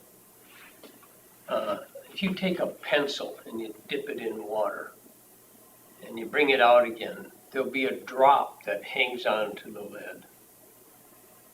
And the reason that happens, that doesn't all just clean off unless you shake it, is because there's a molecular attraction between water and water. Surface tension. That's right. That's exactly And right. that just holds that there.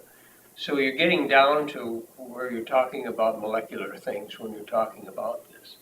There is a relationship between water and masonry. And your building is sandstone, I believe, isn't it? The whole foundation is. Yeah. So when you get water coming up, the only reason that it comes up in the first place, it defines gravity. It comes up through the ground that way. It comes up through the rock in the ground. There's just this attraction going on. It's at a molecular level. And there's energy that holds those together, and this breaks that energy. So sandstone or limestone? I'd have to look, I think it's sandstone. Yeah, I think it's sandstone, yeah. I looked at it when I came in. And then it's brick on the upper part anyway. Yeah, I guess the point I'd want Dave's opinion, if we got the assessment from them on what was here, get his opinion on, because he's moved down low, he's worked up high, worked on every part of this building. Nice. So the foundation is sandstone too, or is it stone? All the There's other stone, all the stone around. I wonder, was there stone inside of the sandstone? Wasn't there other type of stone inside of that? We may see limestone down there. Yeah. Limestone's a real common Kind foundation. of a big limestone area. Right, so Yeah. there's probably limestone, like you said, on the inside, I was thinking- sandstone on the outside for the I think the aesthetics. sandstone was, yeah, the aesthetic part on the outside. I wonder if there wasn't something on the inside of it. Yeah, it could have been. I feel like there is. Yeah, 2 layers. You got your facial and your, It seems like that when they had it opened up in the corner over there when I was looking at it. Is there any areas in the lower level that have exposure to just the raw walls? So I noticed a lot of the areas are finished down there. that would be under the steps, wouldn't it? Yeah, it'd be about 20 plays. Is there a mechanical room or a Well, boiler room? Where all those, That vault. Oh, records are down in that vault? Yeah, there was a couple spots. Okay. Okay. And do you see any salt or anything on the walls or any bubbling, peeling? I'm not in there very often. It's really, Okay. it's really moisture. It's humid. So there's a mustiness in the valuable dock vaults. You see that all the time in these buildings. I mean, I've only but toured it once, but it seemed very Not good. humid. Do you have ventilation going into those You vaults? guys had dehumidifiers going, didn't you? Yeah. Yeah, that'll help to a degree. It's better than nothing, especially if you don't have any HVAC going in there. But the thing with a dehumidifier is the reason they run all the time is because it's literally sucking the moisture through the walls from the outside of the building. You're literally You're drawing not the stopping moisture the in. source. You're Yeah. just moving it. So is this the Right. same reason when you have a cement in a machine shed and the humidity and that gets wet? Is it coming up from the bottom? That's right. Like That's right. I own a school building, and when they poured in 1959 all of the floors, they put I think a 6 mil poly down. Yep. Poured it, and there's no sweating. You have a vapor barrier like that. Yeah, that's what they're doing now with more modern foundations. Eventually, that will break, that Yeah. will wear out. There'll be a pinhole or something, eventually it gets in that poly and the water will find its way in. But it takes a long time, and that's a helpful thing. I've noticed a few corners that show more moisture. Right. In the days when they built these old buildings, they didn't have that technology. And you can't get the technology for a building like this, because how are you gonna get it underneath the building? There's just no way to do it. Are you talking about in barns, the slabs you're referring to? Yeah. A lot of times with the slabs, when they're sweating like that too during high humidity days is because it's atmospheric conditions. So that's a combination of. And your cement, especially when you still got some frost down on the ground underneath, and you have a warm, humid day, then your That's cement is, my garage. It's a drastic change in That's right. Yeah. conditions. That's right. So do you have lists of references and from other people that you? Yes, we sent them over, Yeah, Oh, we haven't. but we can send you more if you'd like them. yeah, you got that, Can didn't they you, send them Carla? to you? Maybe. I didn't- How long does it take to dry the building? Right now, it's taken us anywhere, just depending on how bad the situation is, 3 months to 18 months. So it's a kind of a slow, gentle process because we're reversing something that's been happening for 100 years. And how do you monitor it? How do you prove that it's doing? Great what it's question. doing? So the day we do the installation, we're gonna be taking core samples in a few key areas, that's why we need these exposed wall areas. So we try to go 3 to 4 inches into the wall, we take a core sample, we weigh it, we dry it out, and then reweigh it, and that difference from the wet and dry tells us how much moisture's in the wall, and then we come back a year later and do the same test again. Now, all kinds of different things can happen in that first year. Sometimes the samples can turn out wetter than when we did it because we're moving the water in the wall.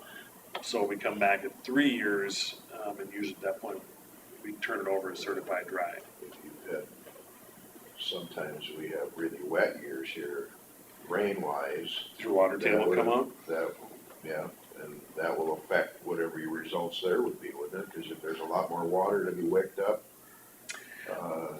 In that instance, it depends on how high the water table's risen, because we can't stop that. We got it on the first. Pardon? The references we got on the first. Oh, we did. So they're there. But typically, even as long as the water table doesn't come up and the water doesn't come saturate through the walls, it'll still continue to dry out. And if it does get a little wet, or before it would just stay wet, it'll dry back out now. yeah. Even when the water table is coming up like that, it still manages to repel it, is it? Yeah, but we can't stop the water table. It's not designed to handle liquid water. So, That'd be another kind of problem. yeah, that's a whole nother issue there. Do you guys have some pumps in the courthouse? We do, Lowest level? on the addition side, we do, yeah. And how often do they run? Now, one runs year round, the other one in the summer. So you got a fairly high water table here, We do. but you never had flooding in the basement here? No. Then No, we had flooding in town, was it 5 years ago, whenever it was, and we didn't have a problem. we would definitely dry it. Yeah. Without a question. But we even when, if you had heavy rains and the water table did come up and it saturated the slab, once that water table goes back down, this would drive the water back out of the slab, where before the slab would just stay wet. When you get that foamy looking film along the wall, that's what you're talking about. That's the that salt coming out. efflorescence, yep. Yeah. Yep. And so, in some of these buildings, depending on how much salt was inside those walls, as we start dehydrating the walls, that salt starts getting pushed to the surface. So it can get worse before it gets better, because we're getting rid of the salt. So, over the next year or 2 years, you just keep scraping and wiping that excess salt that comes off, and eventually it stops coming out and the building's dry. The salt is the devil in these courthouses. It's very, very erosional. Salt is not good for, like cement and sidewalks, and when you throw ice melt out, It just destroys it. It's not good for cement. Yeah. And once it gets The inside, water isn't necessarily always bad for cement. That's right. But the salt in it is. That's right. Yeah, the salt's bad, yeah. And it comes up with the water. So it's a natural thing. And how do you get rid of it? Well, we have become the solution. The reason it's so destructive is because when it gets up inside the capillaries, it recrystallizes, meaning it expands. And that expansion is at a rate of, it's a force of about 6 tons per cubic inch. So it literally is disintegrating the wall. And so you find the areas where it's been badly salted, the face is falling off, the bricks are spalling, the mortar has literally been turned to dust. We've seen limestone, we've seen quartzite, because we're drying out the courthouse down in Pipestone, Minnesota, and that whole downtown area, all the buildings are made out of quartzite. It's all in the National Register of Historic Places because of those quartzite buildings.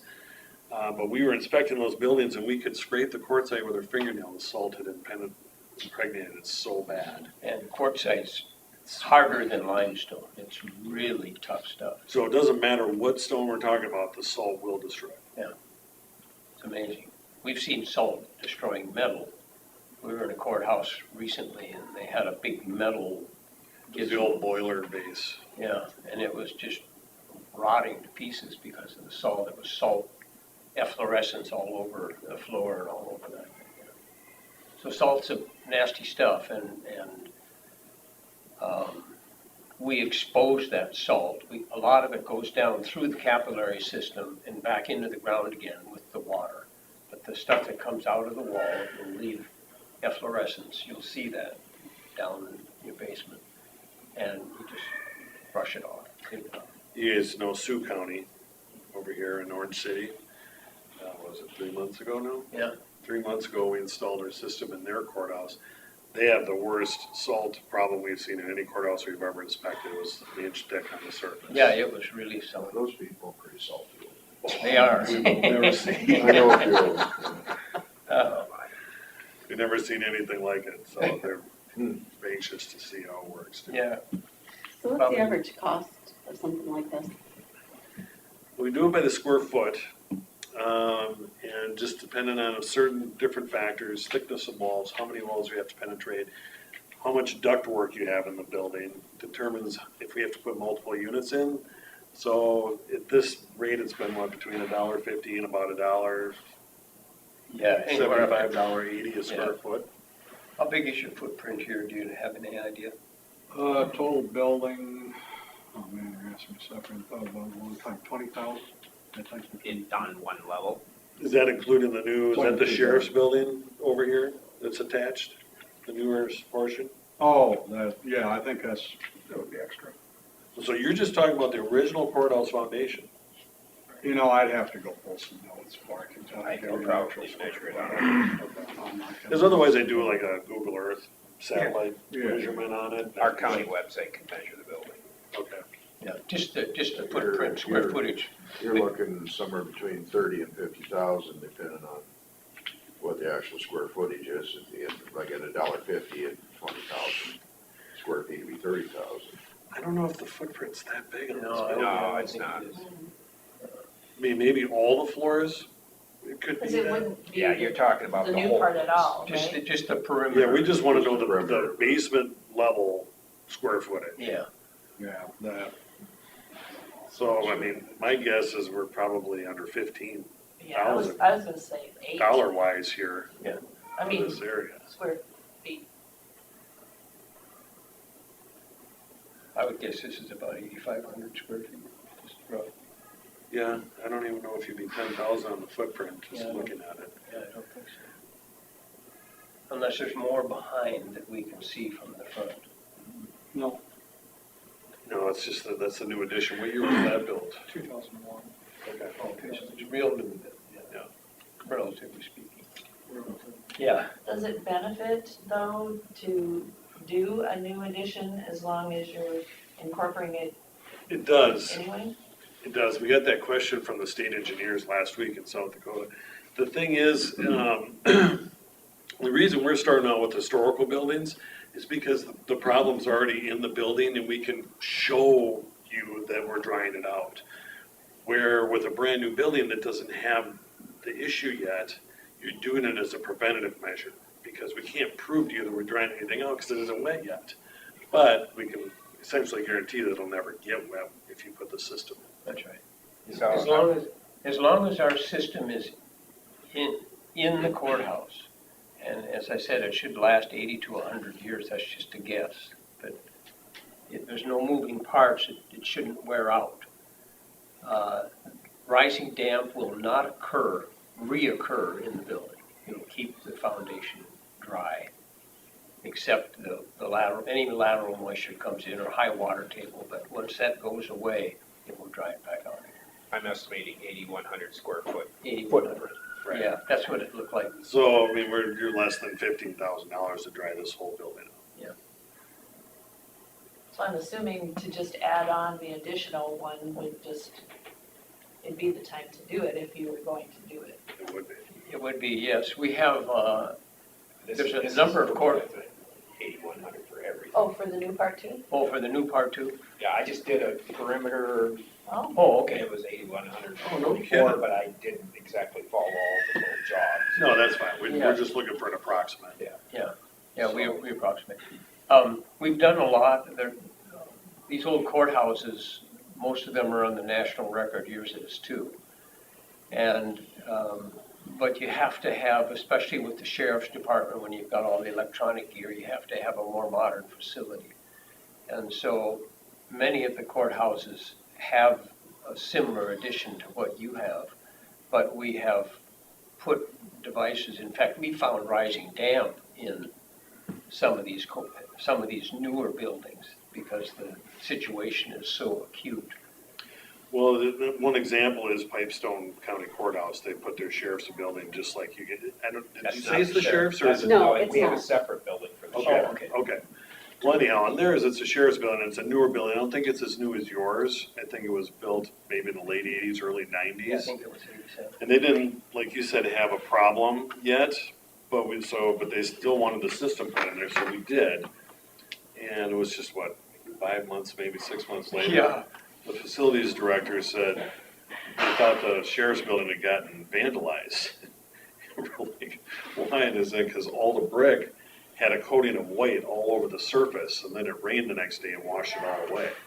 So essentially what we had done is desalinated the excess salt out of the new sheriff's building. Yeah. And it's been bone dry ever since. Yeah, it was amazing. So that's a one-time thing that showed. It was a one-time thing, and Yeah. just that little excess salt pushed out, and the rain washed it away, and it hasn't, no more salt's come out since. Often, go ahead. So in areas where the basement is finished. We can't see it, so we don't know. Well, no, how do you install your equipment?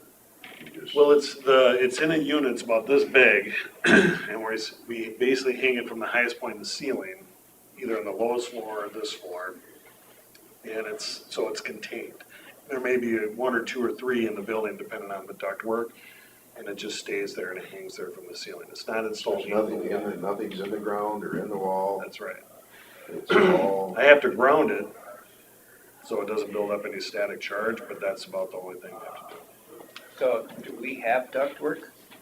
No, not here. So we don't even have to worry about it here. So probably our largest unit would cover this area, and we'd put probably our mid-sized unit over in the newer portion of the building. That's just a guess right now. We don't. Tell you. Go through it. We're going to be doing, over at the University of South Dakota, they have a lot of historic buildings on their campus. Most of them are made out of quartzite. They have one building, which is their college, their university icon. It's on their cover of all their literature and so forth. It's a gorgeous building made out of white quartzite. It's just stunning. And their basement is just getting kicked to pieces by salt. And they have a huge amount of ductwork in that building because it has the HVAC units and so forth for quite a number of the buildings around them. And we have to put, We're putting 10 units in we're that gonna building. put 10 units in that building. And a it's big only, building. how many more square feet than this? And it's about 12,000. Yeah, so 5,000 or so more square feet than this. And where this one, we'd only have to put maybe 2 or 3 in, we're gonna have to put 10 in there. Yeah, just because we gotta work So- around the metal. But it won't, our system is bothered by metal. It won't penetrate metal, Sheet metal sheet particularly. metal, yeah. So, but you don't have that So if issue. I have a big trunk of ductwork going across the ceiling, I have to put a unit over here and a unit over here to make sure that all the walls have coverage. Metal boilers, we've got metal tin roof. Yeah, the tin roof isn't gonna matter because we're not worried about going up. We're only handling what's coming up underneath the building. Because the level's not going higher than that. Yeah, the water from the ground's probably not. Our system is spherical. Yeah, So we will desalinate and dry out almost everything. It's just that we're guaranteeing against the moisture that's coming up underneath your building. And Susan, you asked the question, it's kind of neat, I haven't had a chance to answer it. But you said, how can you tell? Well, one of the first things you'll notice if you have musty smells, that kind of thing, is the best gauge that you have for that is your nose. You will smell the difference. That's the first feedback we get from all the staff in these courthouses. Yeah. They're like, how much fresher the air is. Yeah. Because the smells have gone away. Same with the mold, I don't know if you guys have ever had mold issues here. We don't claim to handle mold, but we know if you take the moisture out of the building, that's the source of your mold, the mold dies. You still have to get rid of the spores, but at least you know the mold's not gonna stick around.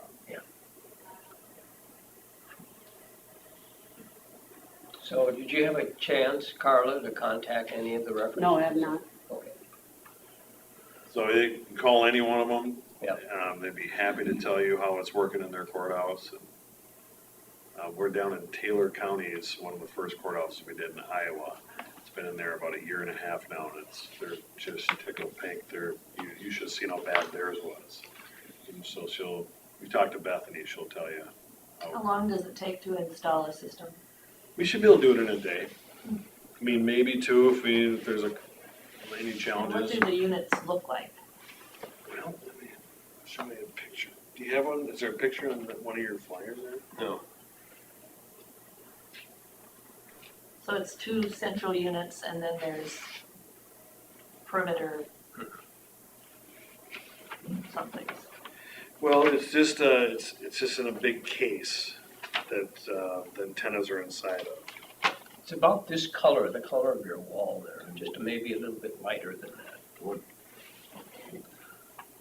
And they emit, those antennas naturally emit a frequency that repels the salt in the water.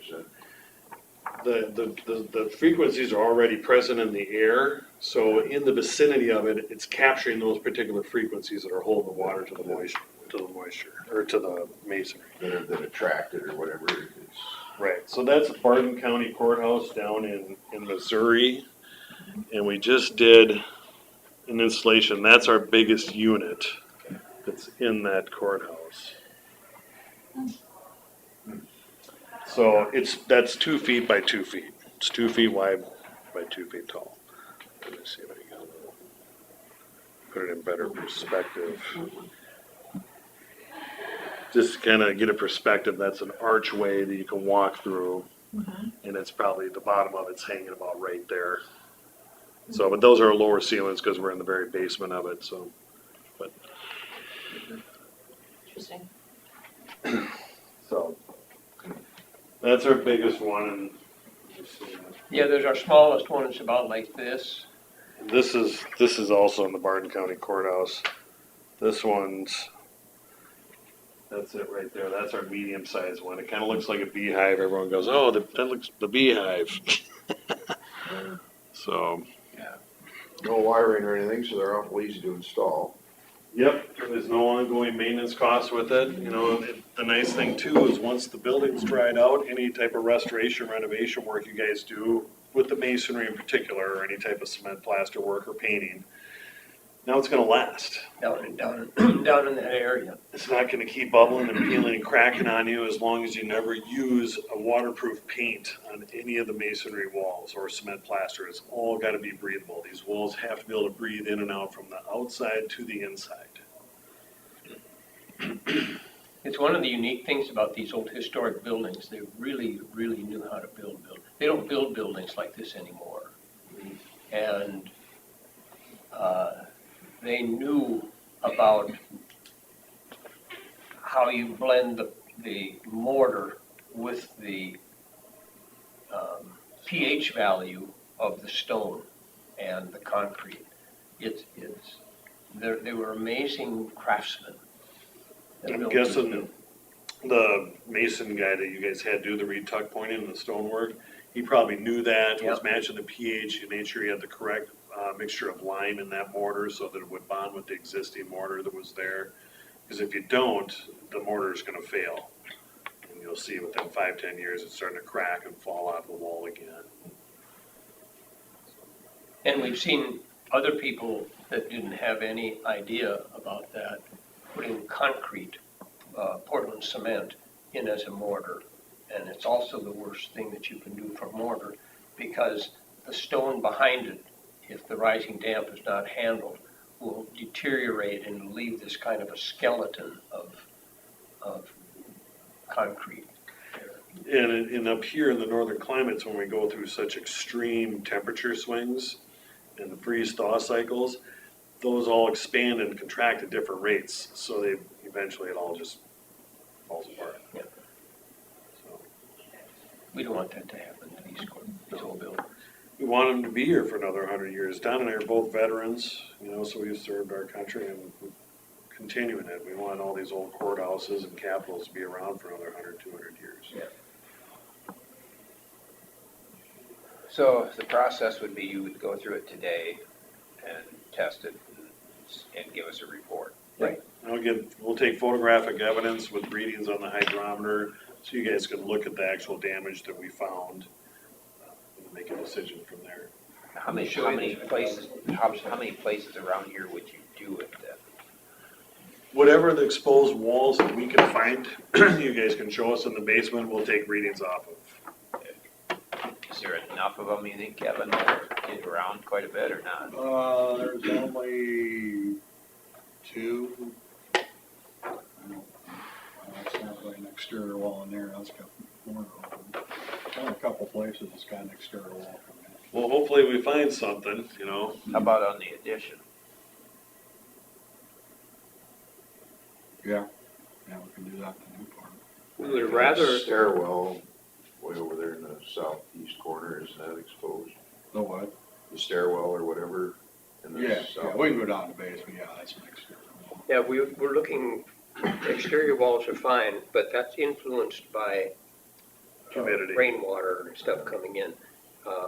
You want an interior wall? We like getting interior walls because there's no way that an interior wall can have water in it unless it's coming up underneath it. I mean, we'll still look at the exterior walls for the same reason you said, where they're deteriorating, where we know the salt got in there and wrecked that stone. Absolutely. So that is evidence that rising moisture is there. It's just that for us doing this type of reading, humidity, rainfall on the exterior will give us false readings. Yeah. So we need interior readings on these walls. Let me show you this. This is the hygrometer. It's a German product. And when you just put it up in the air, it doesn't measure anything. But you get it close to a water source. The human body is about 30% or 60% water moisture. And you get it close to that, it'll read up to 160, 165. That shows that you're pretty well hydrated. Put your hand, let me just put it on you. You're over 160. So, and I'm sure every one of you in the room here is going to be in that same neighborhood. 163, so. It's based on a scale of So you 0 to 200. You could do this wall right here and know how much moisture is in Right. the wall. Yeah, that'll probably not read at all. It'll So probably, go put it on there, show them, because it'll show you that the wall's dry, because you'll have a very There's low an reading. interior wall.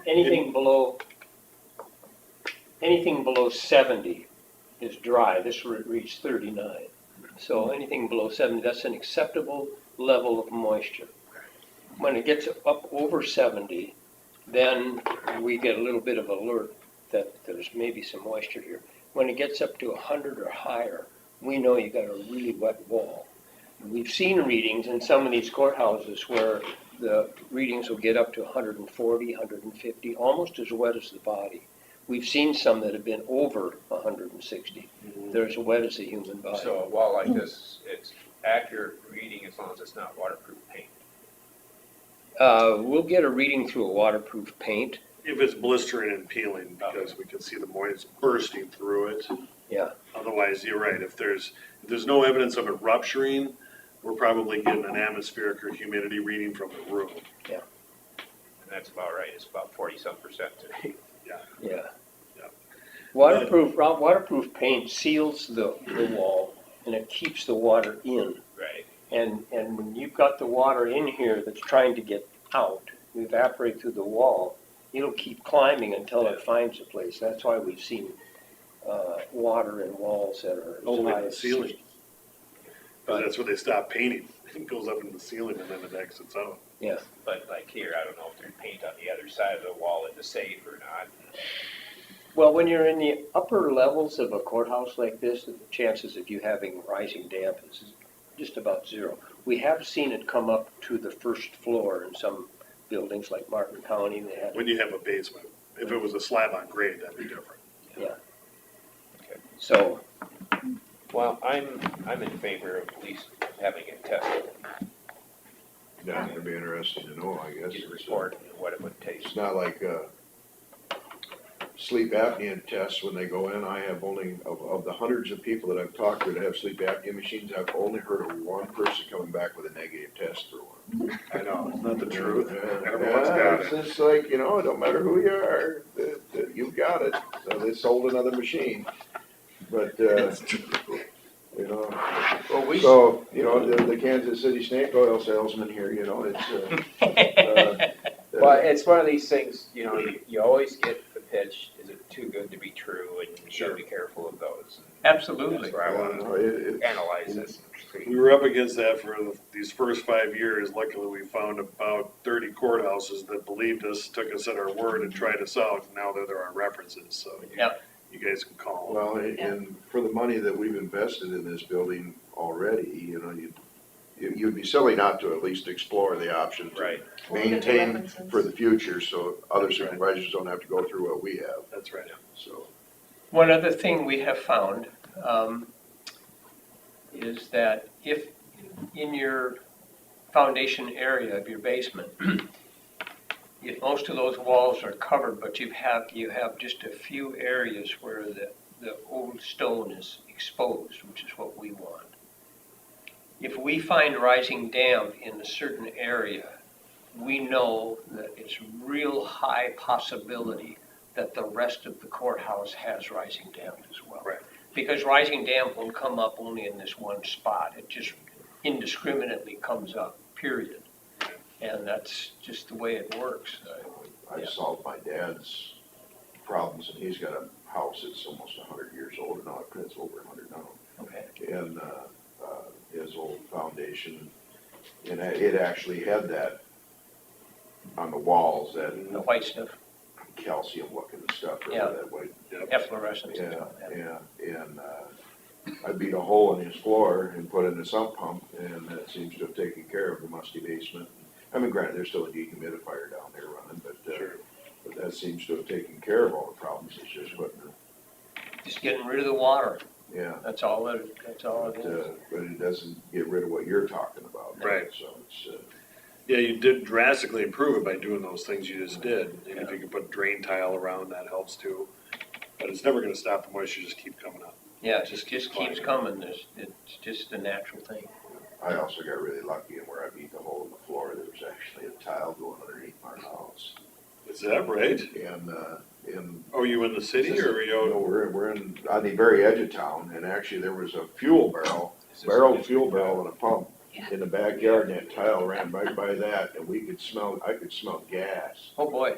That tank had rusted out, so we ended up digging that out, and then we were wondering why we were using so much gasoline through the vehicle. And it was following that tile, and then that's how we figured out that was leaking, so. Interesting. But, We're gonna have to add that to a district and bill you out then?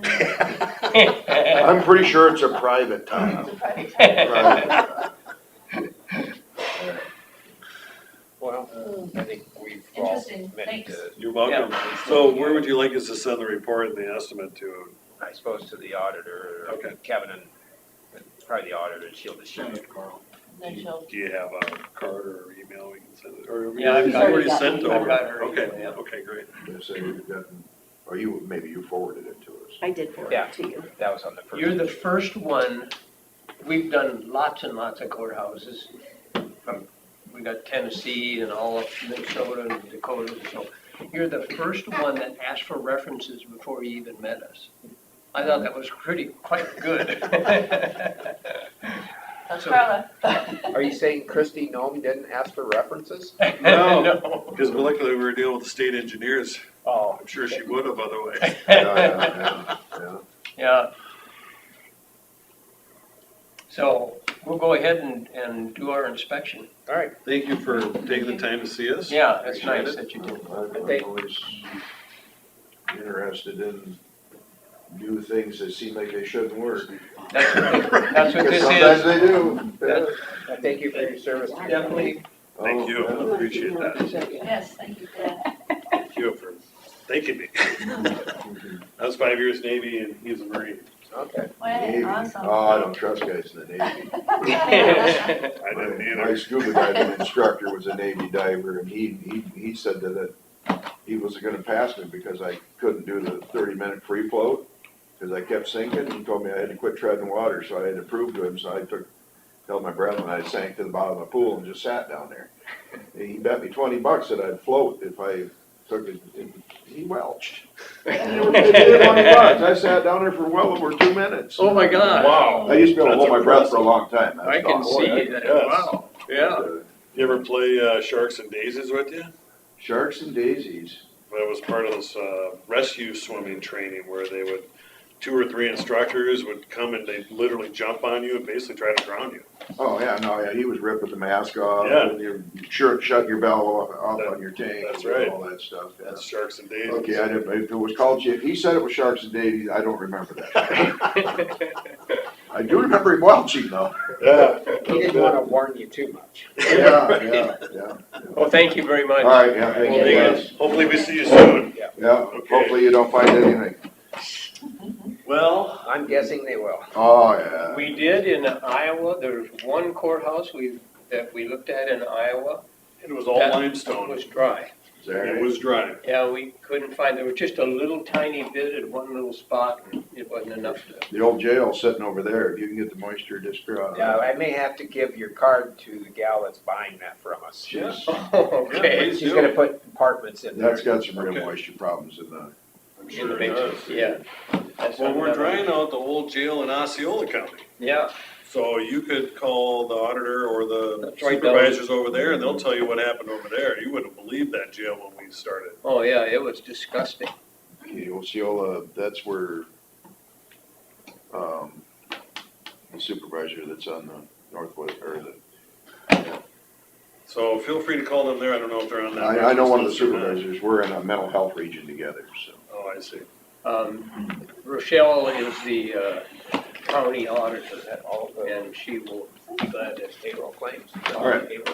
Thanks again. Thank you. All right, take care. Thank you. Bye. Okay, anything else for open forum? Yes.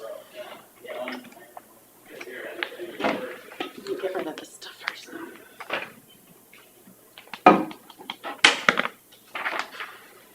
That's open forum. There's some problem.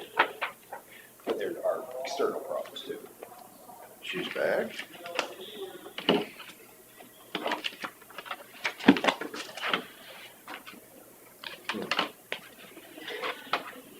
Cause she just, Yes, I am. No, I'm not. Yes, I this am. one here, she already worked there once, didn't she? Yeah. Well, it won't take as long to train her, which is a good. Well, no, she should have all the Less expensive classes. that way. I'm surprised. What? Oh, hold it. That's received, you staff, isn't it? Yes. See, it's too big a responsibility. Yeah, but you caught it Calm yourself. down, Bill. Okay, let me read it. It says, yeah, this one's, all Cross right. off the other one.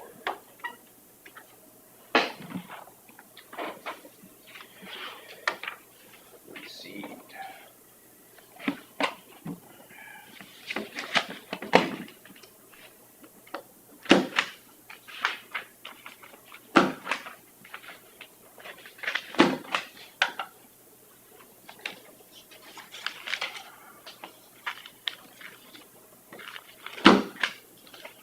Okay, did anybody have any questions on the semi-monthly county claims?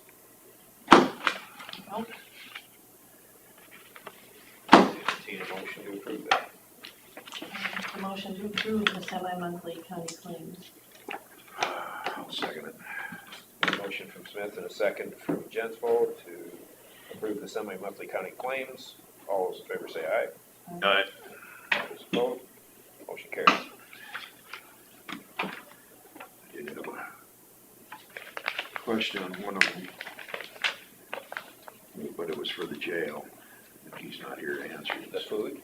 What? The food for the jail? No, there was something else on there that it just something I wanted to explain was all, not necessarily. If you know what it is, we can get the claim. Yeah, I'll look it up on my phone later again. I'll read through them again. If I had a better memory, I wouldn't have to do that.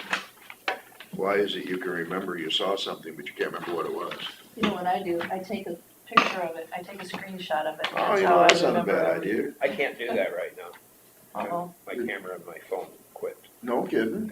Every year I lose a phone because of People that. are always asking me, what are you taking pictures of? It's like, nope, I'm just reminding myself of something. I take pictures of stuff mechanically all the time, so when I go up there, it's this right here. Mhm. So I don't have to try and explain it to them.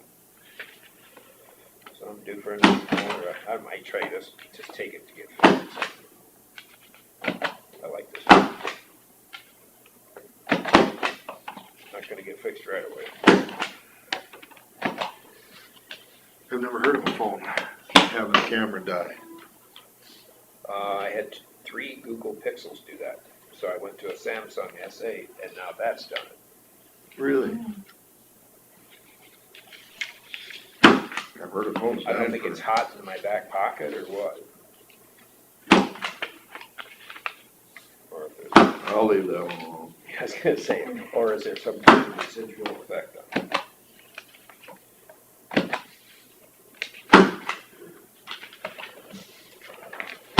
Now the new politically correct thing to say when you accidentally call somebody, so you're not supposed to say butt dialed, call it pocket dialing. Oh, really? Well, it's correct. Well, unless it's in your purse. Both are kind of true. Yes, both are true. Oh, I'm sorry, I pocket dialed you. But my pocket didn't do it.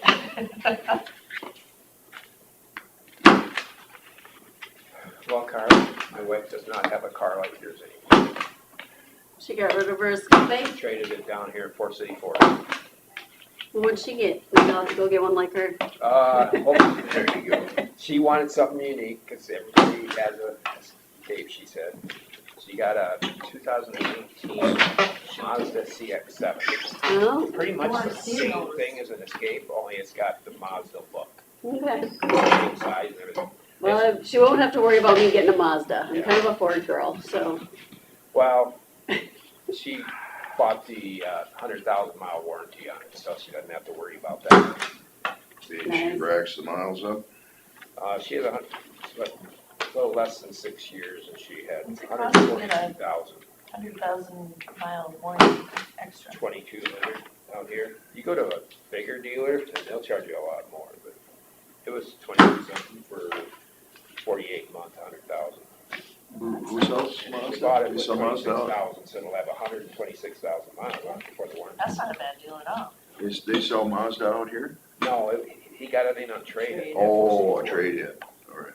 And they traded for Denali, Caden. It came off lease, they bought it lease. Came out of Billion in South Dakota.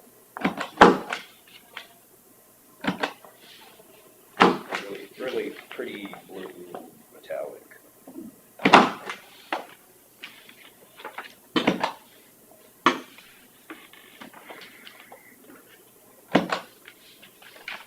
One of those divine intervention, you're about ready to go down to Maple City.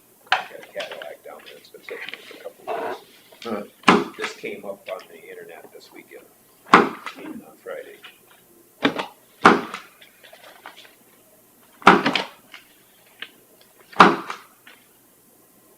I was surprised how cheap that XT4 Cadillac was, only 32,000. Miles on it?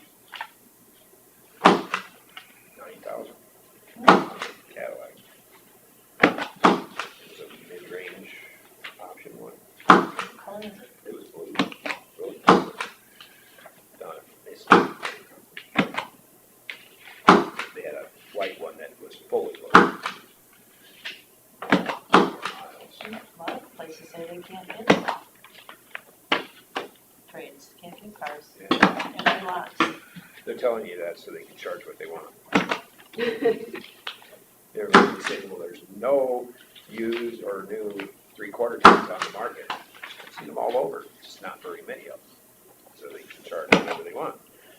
I've seen 3 different places, 3 different 3/4 ton pickups that are 2 years old with prices of 75 to 80,000. Used. Yeah, I know it. It's just like, how can they be that high? It's ridiculous. It's not like they're that Shelby Baja, like they have up at Dave Severson, it's $125,000. Yeah. And what's so special about that, other than the name? It's a turbo diesel, I know that. It started at 76,000. I bet it wasn't like all the gravel roads that I travel on. Yeah.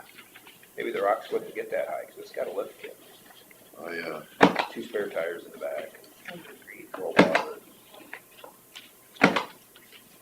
You could really go drainage, certainly.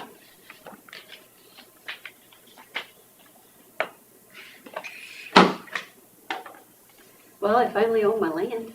Yeah. Yeah, Oh, I'm so excited for you. yeah. I went by it, I kind of can go home that way, you know, cross country, and I like to look at the crops anyway, so I went by it again, I'm like, that's really cool out there. Have you already had a pit fire? No, we just bought it final was yesterday, so, Give a Oh, we little would bit have of been there last night champagne if it had been us. well, I said when Jason doesn't have to work so darn much, then we'll get out there. Probably this weekend, we'll get going out there. That's exciting for Yes. you. We're super excited. You're gonna love that. Were you a country girl before? Oh, yeah, I grew up on a farm. Yeah, so you're gonna like Yeah. that so much. He grew up on a dairy farm, I grew up on a hog farm, cattle farm, Yeah. you know, the whole works, and so we're excited to get back out in the country. You know, I love the lake. I love living out there, but I'm really excited about being back out in the country too.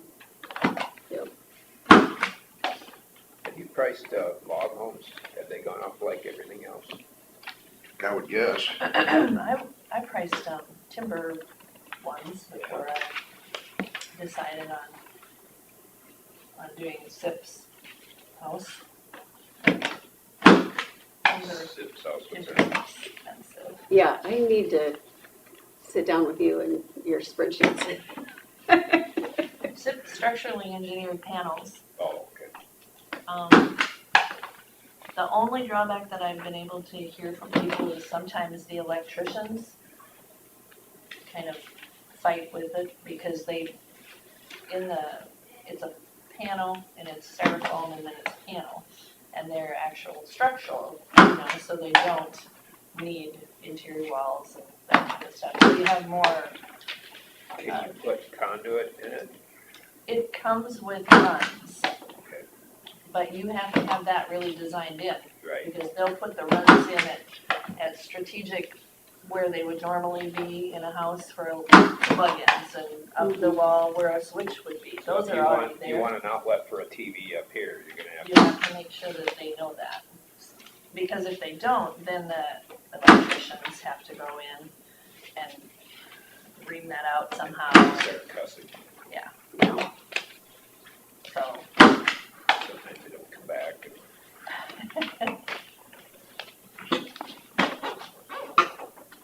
so yeah, But the first thing, like, we need well and septic and the electricity brought in is gonna be the first. Yep. have you priced any of them? No, not yet, I haven't.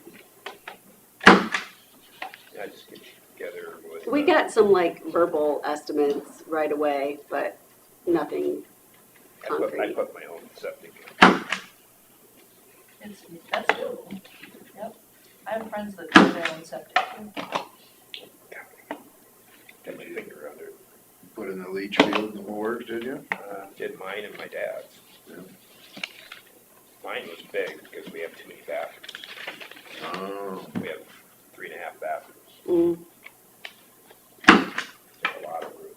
It goes by the bathroom, not by the people using it. Well, there's a combination of things. But yeah, each bathroom makes its own feet. I mean, if you We have, had 300 feet of rooms, chambers. you could have one bathroom with 10 people living there. You'd Yeah. have 3 bathrooms with only 2 people living there.